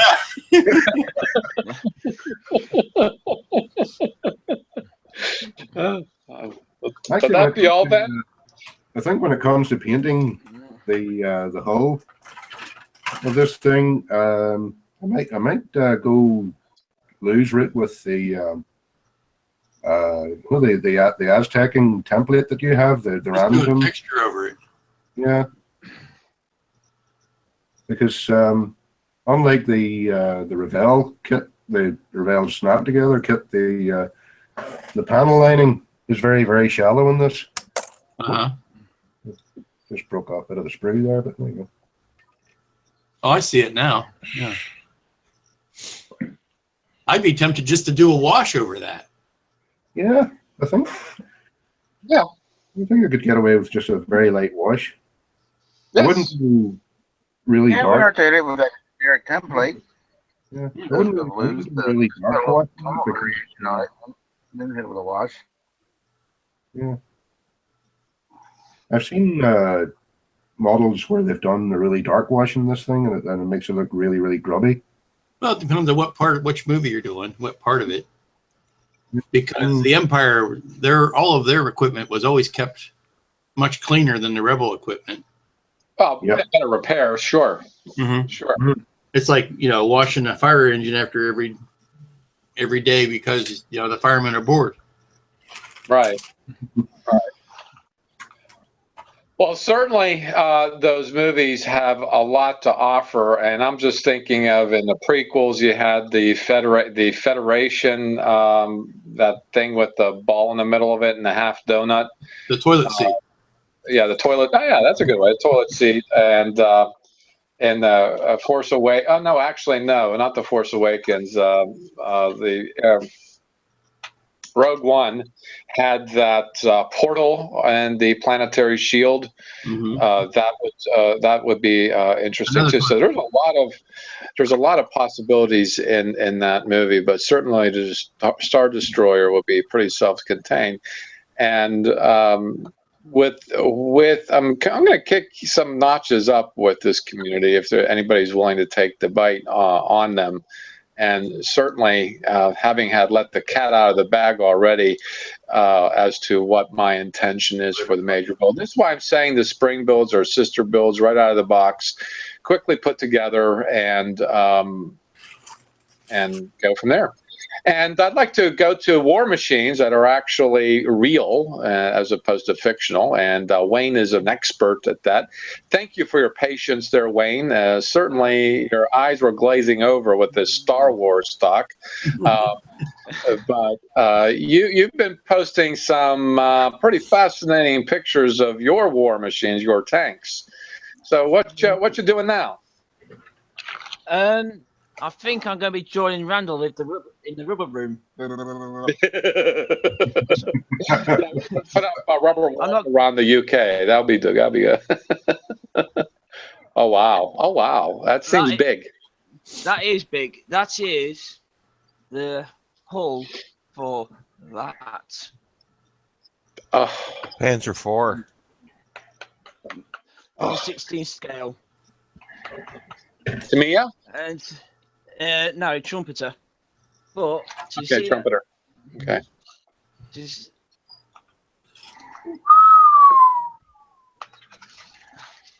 Part count is 1,800 plus.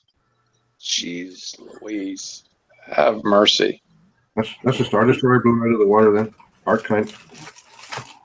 Is that one of those ones where you have to build the tank treads individually? Yeah, but the pins, they're like you connect them by pins, not glued together type thing. So they should be able to a bit more flexible. Yeah. What brought on building that? I mean, because you built so many tanks, you got bored, and you thought you'd have a challenge. No, actually, I got it because I saw it. It was £148 off eBay. It's going cheap, so I thought, might as well get it. There's a reason why I went cheap. Yeah. Nobody wants to build it. Nobody wants to build it. There is a Facebook group for it. Oh, no kidding. I wouldn't say as well. But that's some of the There's also a support group for the people who try to build it. Yeah. You have to. It's like you got tons of photo etching and everything. It's really good. But I'm going to still build my little tanks. But just go through this. It is complex to begin. Yeah, some of the engine. You got the fuel tanks. You got the and that's your track links. Wow. That link and length or individual links? They are individual links, but they're held together by pins. So they count the pins as one. You got They're like working tracks. I don't think so. They don't come with any poly caps or anything for the wheels, so I think the wheels are stuck in place. But you got all the shell ammo racks. The ammo racks are photo etched, so that's going to be fun to do. You got to put each shell is like 4 pieces. You got the 2 shell halves. You've got the nose cone of the shell, and then you got the base plate, which is like a photo etch. Okay, I'm sorry because I was just so overwhelmed with what you're saying here. Yeah. Each shell. Hold that box cover up again, or something that gives me the name. I want to jot it. Well, then again, I got to do playback. Yeah, I just got to get the name of this so I can post the video. That's okay. That's okay. I'll just do the playback. Each shell get the box. 4 pieces. Wow. Yeah. And it's got its own decal.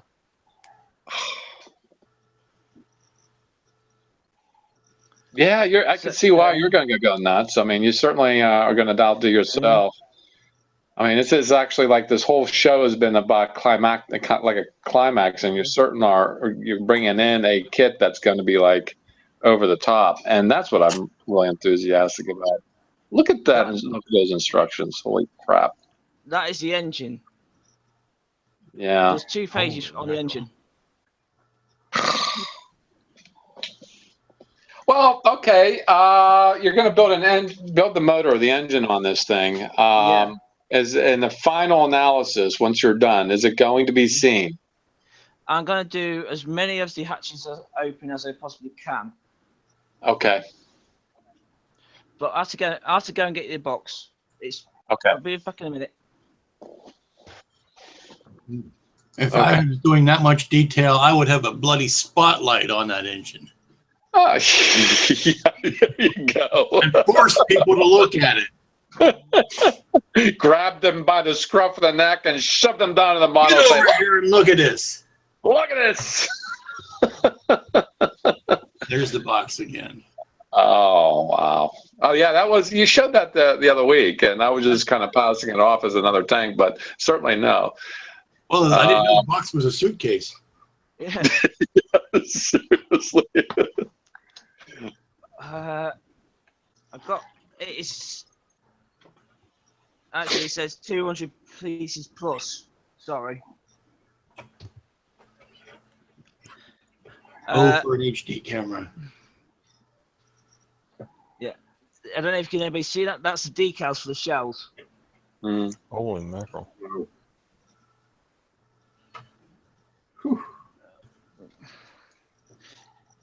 I got a question for you. Are you taking decent photographs of your progress? As I said, I've only just started, so I've got decent size. I've got a decent camera anyway. Yeah, you do or don't? I will. Okay. I think I'd like to see a picture of just the parts laid. I'd like to talk to you. I'd like to talk to you about those pictures at some other time privately. If you're going to take progress pictures, not necessarily how to, I would be interested, just progress pictures of your build and what you're finding of interest in the build as far as something new, something that you feel that pushes this kit to the extreme for you. And I'd like to talk to you about that later, but take pictures, please. That's the top of the hull. Wow. But also, this comes with a metal barrel, not a two-piece barrel, so that's nice because you get a horrible seam line down the middle of the plastic barrels. Mm-hmm. So that's why there's a lot of aftermarket parts, aftermarket barrels for the tanks. Mm-hmm. But I'll stop talking about the 116 before everybody starts phoning the mental health people. Well, they're already on the way for me. Okay, they'll stop around 9 next. I can't wait to see it. It's gonna be cool. I'm started. This is a competition piece, but also a commission build as well. Mm-hmm. This is the famous Panzer Mark 6 Tiger, and I'm building it for a friend at work who likes to play World of Tanks. So basically, I'm going to charge him the cost price of the kit. Mm-hmm. That's nice because you get to build it and then get rid of it when you're done. I know he's good. He's a big World of Tanks fan. So what I'm doing is I'm going to build it as the Tiger tank from the Bovington Tank Museum, 131. But I've also got the Dutch Africa colour set from Ammo Mig, which is nice. Now, where will you put this huge tank when you're done with it?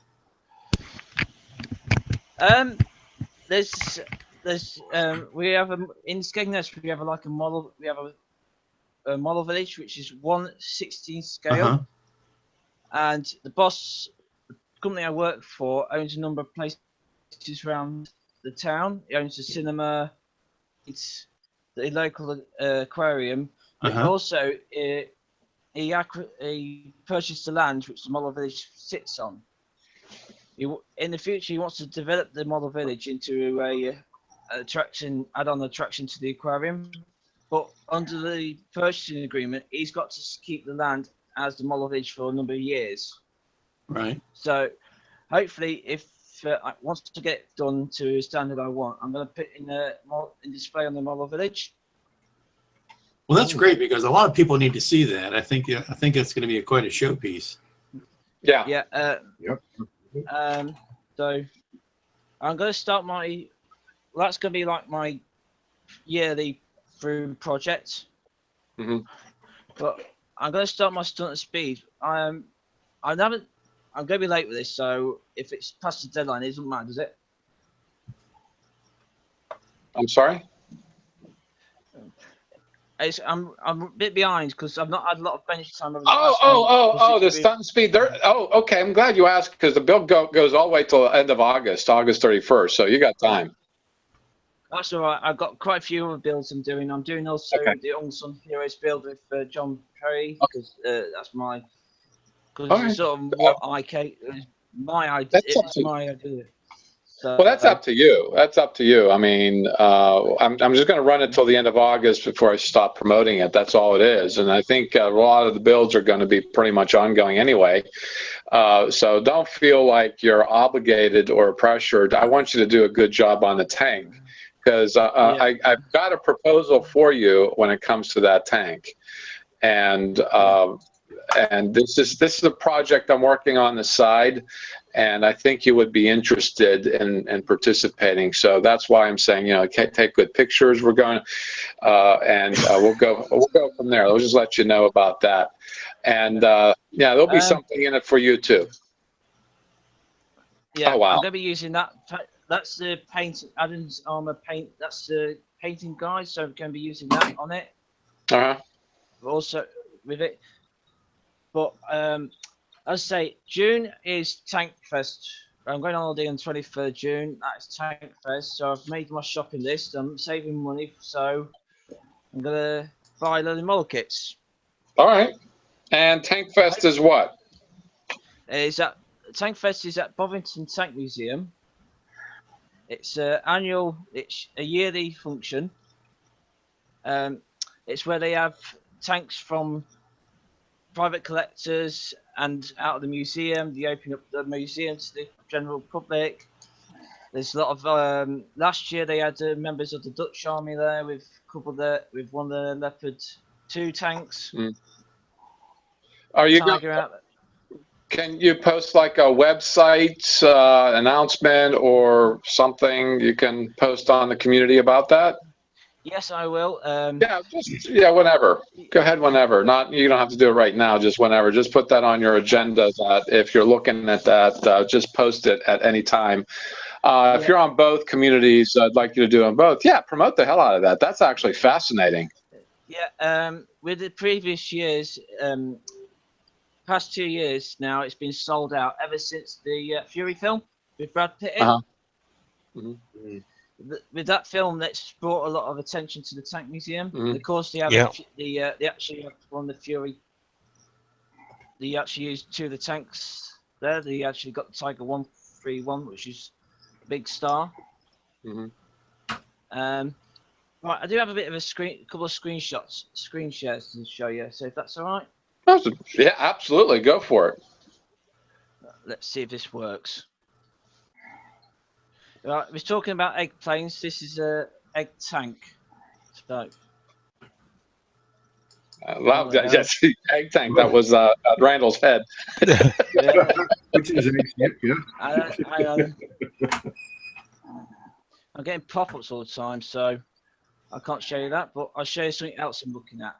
This is something called a Accurate Armor. They do resin upgrade kits and resin conversion kits. And I've been looking at this website because I want to do the super Pershing.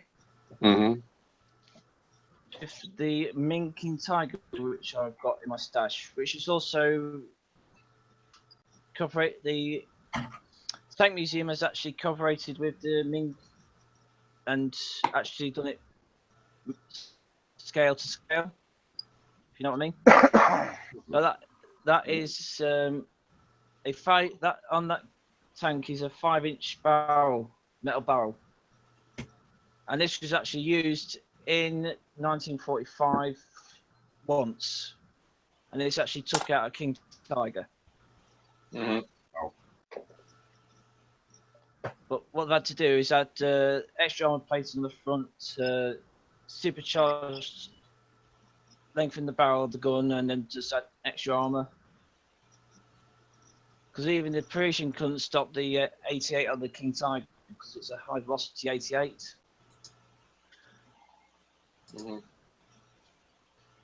So it's got a lot of really good conversion kits, really. But that one's an interesting one as well, which I'm going to get. This is used in the Ardennes offensive. What they did is took a Panther tank and made it look like an M10 tank destroyer. The operation is called, I think it's called Griffin or Michael, I'm not sure, but what they've done is just made the Panther into an M10 tank destroyer, and it actually worked to a point.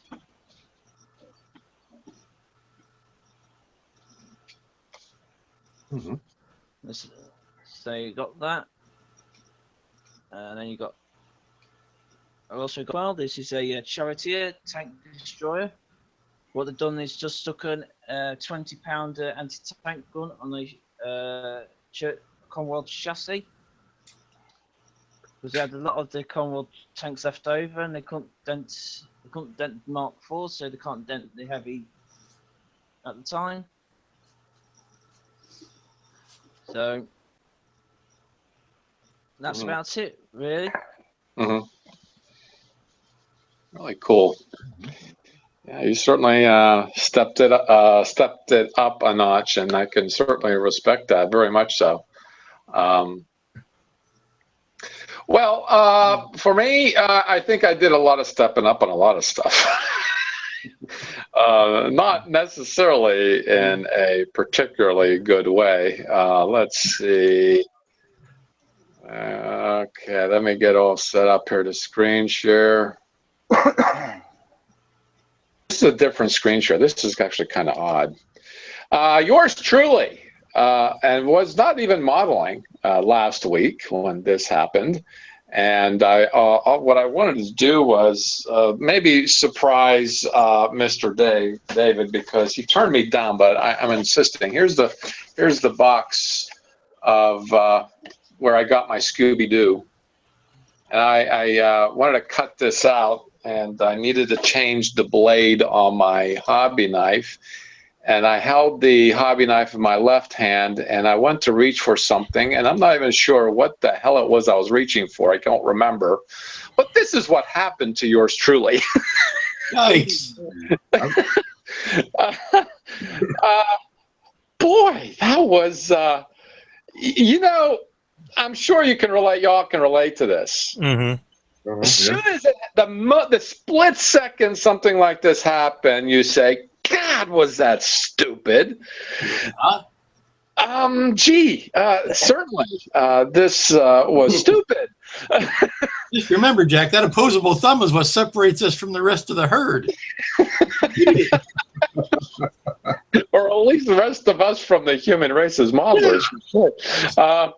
Yeah, and that happened probably coming down to the hour exactly a week ago, and I am all healed up, and I can go around and doing like the Fonzie still very well. No nerves are cut. It's like, here, it's just a little scar right now, so it's all healed up. The stitches are out and everything. And now I can go ahead and put decals on my Spirit of St. Louis. I'll just share it this way on camera. It's already assembled. Bob tells me there was a lot of decal work. He gave me a couple of tips and tricks with it. Basically, cut the what off of there, Bob? All the clear carrier film around the decals. There you go. And because there's probably a limited space to do that, but that's coming up next for my Stunt and Speed build. The Stunt is, of course, the Spirit of St. Louis was the first to cross the Atlantic in a single flight. So it's actually, there's some windows you can actually see some hints of an interior, but once completed, I did post a picture of it. But I will post, once it's done, all the decals are already on and it's clear coated. I will share pictures of it and give myself a card. But that's where I am at, and I'm at the same time setting up for my street custom build. I got a lot of builds too, Wayne. I can certainly relate. I feel really rushed, particularly with what I've been researching in the past. But long and short of it, because this happened to me, I was able to strive to get something else done. Let's see if I can get this screen shared. Oh, that's not what I wanted to do. Oh, wow. I don't know what happened there. It's an infinity wall. You click share your there we go. There we go. This is a perspective view of the Daedalus class ship from Star Trek. It's not canon. This is Matt Jeffries' one of his originals incarnations of the Enterprise, which never made it. He thought the little ball in the front was too bulky and not sleek enough, and not too sci-fi-ish at the time, and not sort of realistic in a sense. Discovery.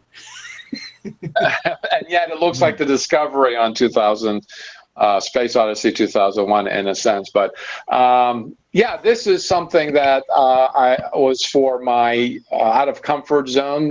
Jim suggested me, I'll repeat myself from the other shows. Jim suggested I download the software, the Autodesk 123D software. And I had no experience whatsoever. Wow. I looked at YouTube videos. I got a book that Jim suggested to draw from. Finally, I learned it, and now I get it. It does not work like Microsoft Suite, so put that out of your minds if you think it works the same way. Oh, no, it doesn't. It certainly has its own language and way of doing things. But I posted pictures of this earlier, maybe a week ago at Easter time, on Easter Sunday, of the what views are they? The views that aren't perspective, and then views that are perspective. This is a perspective view. In other words, this is what it looks like if it were real. Shit, I can't remember the name of the other perspectives, but the other perspective, yeah, something like that. That gives you a clear view of the top, the side, the bottoms, at an angle. But yeah, I posted a lot of pictures of this. Yeah, the 3-view. The 3-view Yeah. drawings, yeah. I'd have to open up. I'm not going to open up the software to find the word for it, but it gives you a view that doesn't hide anything. It just plainly two-dimensional flat is what it gives you. But this took some doing because the software has its limitations. I'll repeat it again, that if you get too many objects on your workspace, the software slows down, and I had to find workarounds. So as I was making these parts, I assembled the ship, the final ship that you see here, so that there's fewer parts, so to speak, on my workspace. But yeah, I am looking to buy a 3D printer, and learning that aspect of what I did here and printing it. This is a model that would be in the imperial measurement, 16¼ inches long. In metrics, it would be about 411, I believe, 411 millimeters long. So it's smallish in a sense, but it is a 1/350 as far as that goes. That's what I wanted to produce, is a 350 scale model, and I'm looking to do more of these sorts of things on a CAD system and printing them and making my own models, and because I want to. Yeah, this has been an interesting experience for sure. I would recommend it for those who want to get all technical and gadgety and learn something new. And even if you're like maybe a tank builder or car builder, that would take a level of skill to be able to reproduce. And you would be using a lot of reference material. And certainly finding reference material for this was a challenge, because it is not Canon, and everybody's been doing their spin on this. And I tried to, and I did all kinds of. It's not here. Oh yeah, wow, this is interesting. Let's might as well. Let's go with this. With this Probably thought. the most closest to Canon on that would be the Greg Jean model that he did as a piece of set dressing. Exactly. That is. I figured. Orthographic. That's the word you were looking for. Orthographic. That's it. Yeah, this is an orthographic view. Right. This is an orthographic view. Yeah, and the others are perspective views. The others are perspective, and this will be a perspective, right? So those are the ones I did share, and I'll tell you what, since I think I got this up and running. Yeah, I do.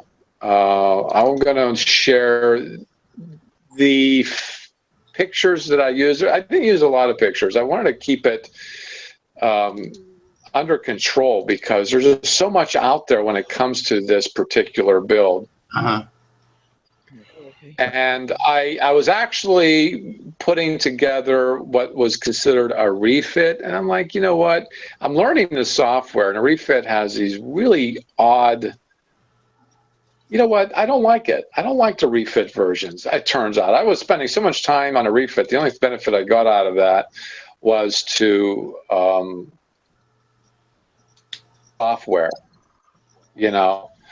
And I thought, you know, I'm just barking up the wrong tree. So I decided to go with what I would consider a Canon. And this is one of the files that I found. This is from the Drex files. Yeah. This is an orthographic view. So if you compare my orthographics to this, it's awfully close. It's awfully close. I did use this as a reference of panel lines and windows. So the windows on mine match this. The rib work here, very close. I took some artistic license, particularly with something like this up here, and something down here like this, and I even put in a arboretum as well.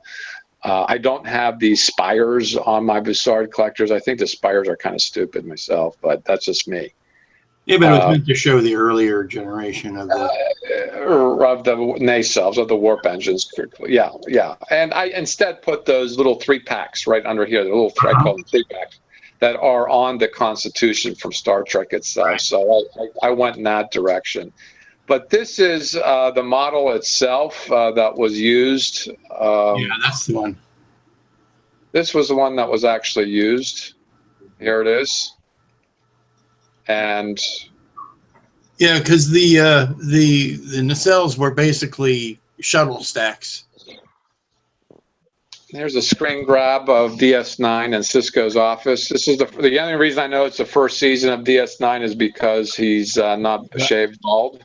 Yeah, he's got hair. Yeah, he has hair. Yeah. Yeah, first season he had hair, but this is the files that I relied upon. Well, I took a more of a artistic license on the back end here. I'm not showing much of it right now. I took some artistic license for this right here, for simplicity's sake, because I thought this particular class was an oversimplified version of all the others, and I thought these particular details are a little complex, but certainly I got to finish this back end here. I took some artistic license and simplified it further, but this is pretty much what I use to do this. That's about as canon as you can get as far as reference. I agree, because all the other ones I was coming up with are fancy schmancier, certainly look better, make more sense. The what Steve Neal used as the basis for his kit. Oh, he has a kit? Yeah, because I got one. Oh, really? How big would it be final build? It's about 16 inch, about the size your size. It's the exact size of this desktop model. They used 72nd scale. Yeah, 72nd scale shuttle parts for the engines. Secondary. That would make it 350, I would think. Yeah, go by the size of the windows. It's about 350. Yeah. Here's darn it. Yeah. Well, secondary fuel tank, and then they used booster rockets to make. Who got us, Liam? All right, Liam popped in. Very nice. We're on for 2 hours now. Yeah. It's an awful long hangout. It's chock full of stuff, and I'm pretty pleased with that. I just want to get through mine as quickly as possible. So that's it for me. A lot of work. Yeah, I mean, it took me 3 months to learn the software and build that. And I think the next one, if I were using the same software, it'll probably go a lot faster. Yeah. And if it doesn't go a lot faster, that means I'm packing in all the detail for it. And I think, and at first when I heard of 3D CAD and printing, I passed it off as, that's not really real modeling. Was I wrong? It is real modeling. Maybe virtual at first, but it certainly is, because you'd have to make your own parts. You got to make them to a point where they're recognizable and that they fit, they work. And I picked this. My original pick wasn't this ship. It was something else in this Star Trek universe. And I struggled with it for a long enough time because the software wasn't making sense to me. This build was basically cylinders, circles, spheres, which are a piece of cake to do. They certainly are. And I'm glad I thought, let's be reasonable about this. Let's go with this because these are very much primitive shapes that I could use. And certainly I'm glad I went in that direction because you see the results. I think it turned out pretty good. I hate the color though, blue.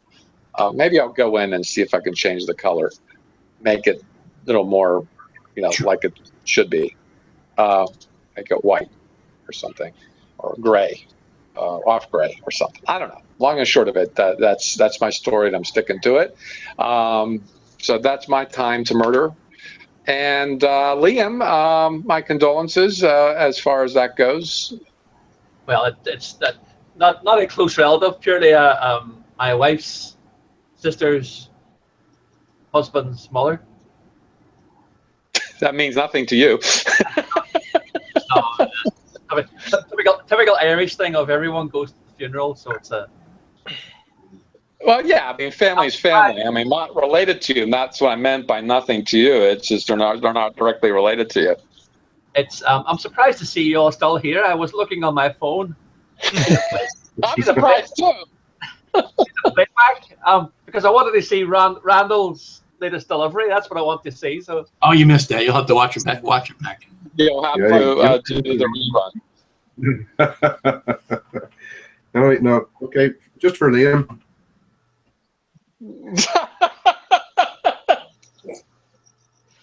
You got to see the rerun. Oh, I know. I'm very, very tempted. If it was on Amazon, I would buy it because I've got credit on Amazon. But I just don't fancy spending £7 on eBay. I did get this. Oh, the robot. Yeah, from. They just have a Nissan commercial, actually, a car commercial. Just a tiny one. Not the Bandai kit?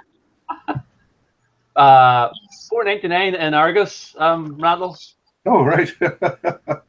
I'm going to do a paint job and a lighting job on it, so that's the plan. And so. What's it? It's like the Hasbro kind of thing. It's proper plastic. Oh, good. It's something you can actually work with. So I shall give that a go. That's a project for the future. So actually bought two of them, but. Mm-hmm. So, I just want to ask you, in 2 weeks, you're going to host the Across the Pond Hangout? Yep, that's fine. And I kind of let the little bit of clue out of the bag. If somebody who's watching will be kind of stupid not know what's coming up. But we've got more about that in the next couple of weeks, which of course I want to talk to you off camera. So I set you up just pretty so that whenever you get on the air next week, you've got lots to do and talk about. When it comes particularly to that build. And if you're a Star Wars fan and builder, absolutely tune in next week. It's going to be pretty much all Star Wars as far as that goes. But I do want to talk to you guys individually about this. I want to make a big deal about it. Because of the nature of the build, not because it's Star Wars per se, because of the nature of the build. But yeah, I mean, tune in a couple of weeks to see Liam explain himself away, and certainly it's going to be an experience, and I'm going to really pressure, and I'm not going to show up. I am not going to show up, but I don't know if I'll be watching, but the best, I know myself well enough to say I'm not planning on watching, but my curiosity will be the best of me, and I'll keep an ear out, not to pressure you, because I'm going to give you what you need to make a good show in the next couple of weeks, okay? Yep. And you can go ahead and share what you just shared more in detail next week, too, if you wanted to. But certainly, I think we did a pretty good job of murdering time.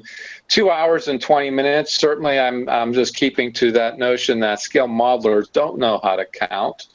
And I certainly don't. And I don't want to cut it short, Liam, but I am going to because this has been quite an experience, this show. And if you're watching this on a rerun, sorry. I mean, I hope we entertained you. I hope you found a few things out, new things to work with, work on.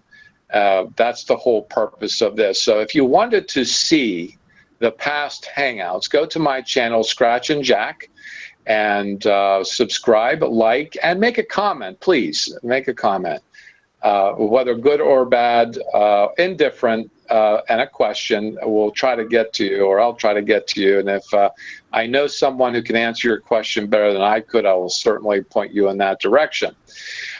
So yes, go to my channel, Scratch and Jack, and subscribe and all that YouTube nonsense. And if you're wanting to get one of the shop cards because you're a member, or if you are interested in becoming a member, become a member of the Google Plus community or the Facebook community, and get one of these cards and say you are a part. And like Liam has in his background, I don't know why I don't have mine.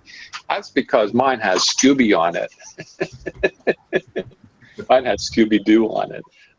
But email me at Scratch and Jack Models. In fact, I got a couple of cards to fill out this afternoon. I got to rush to the post office to mail them off.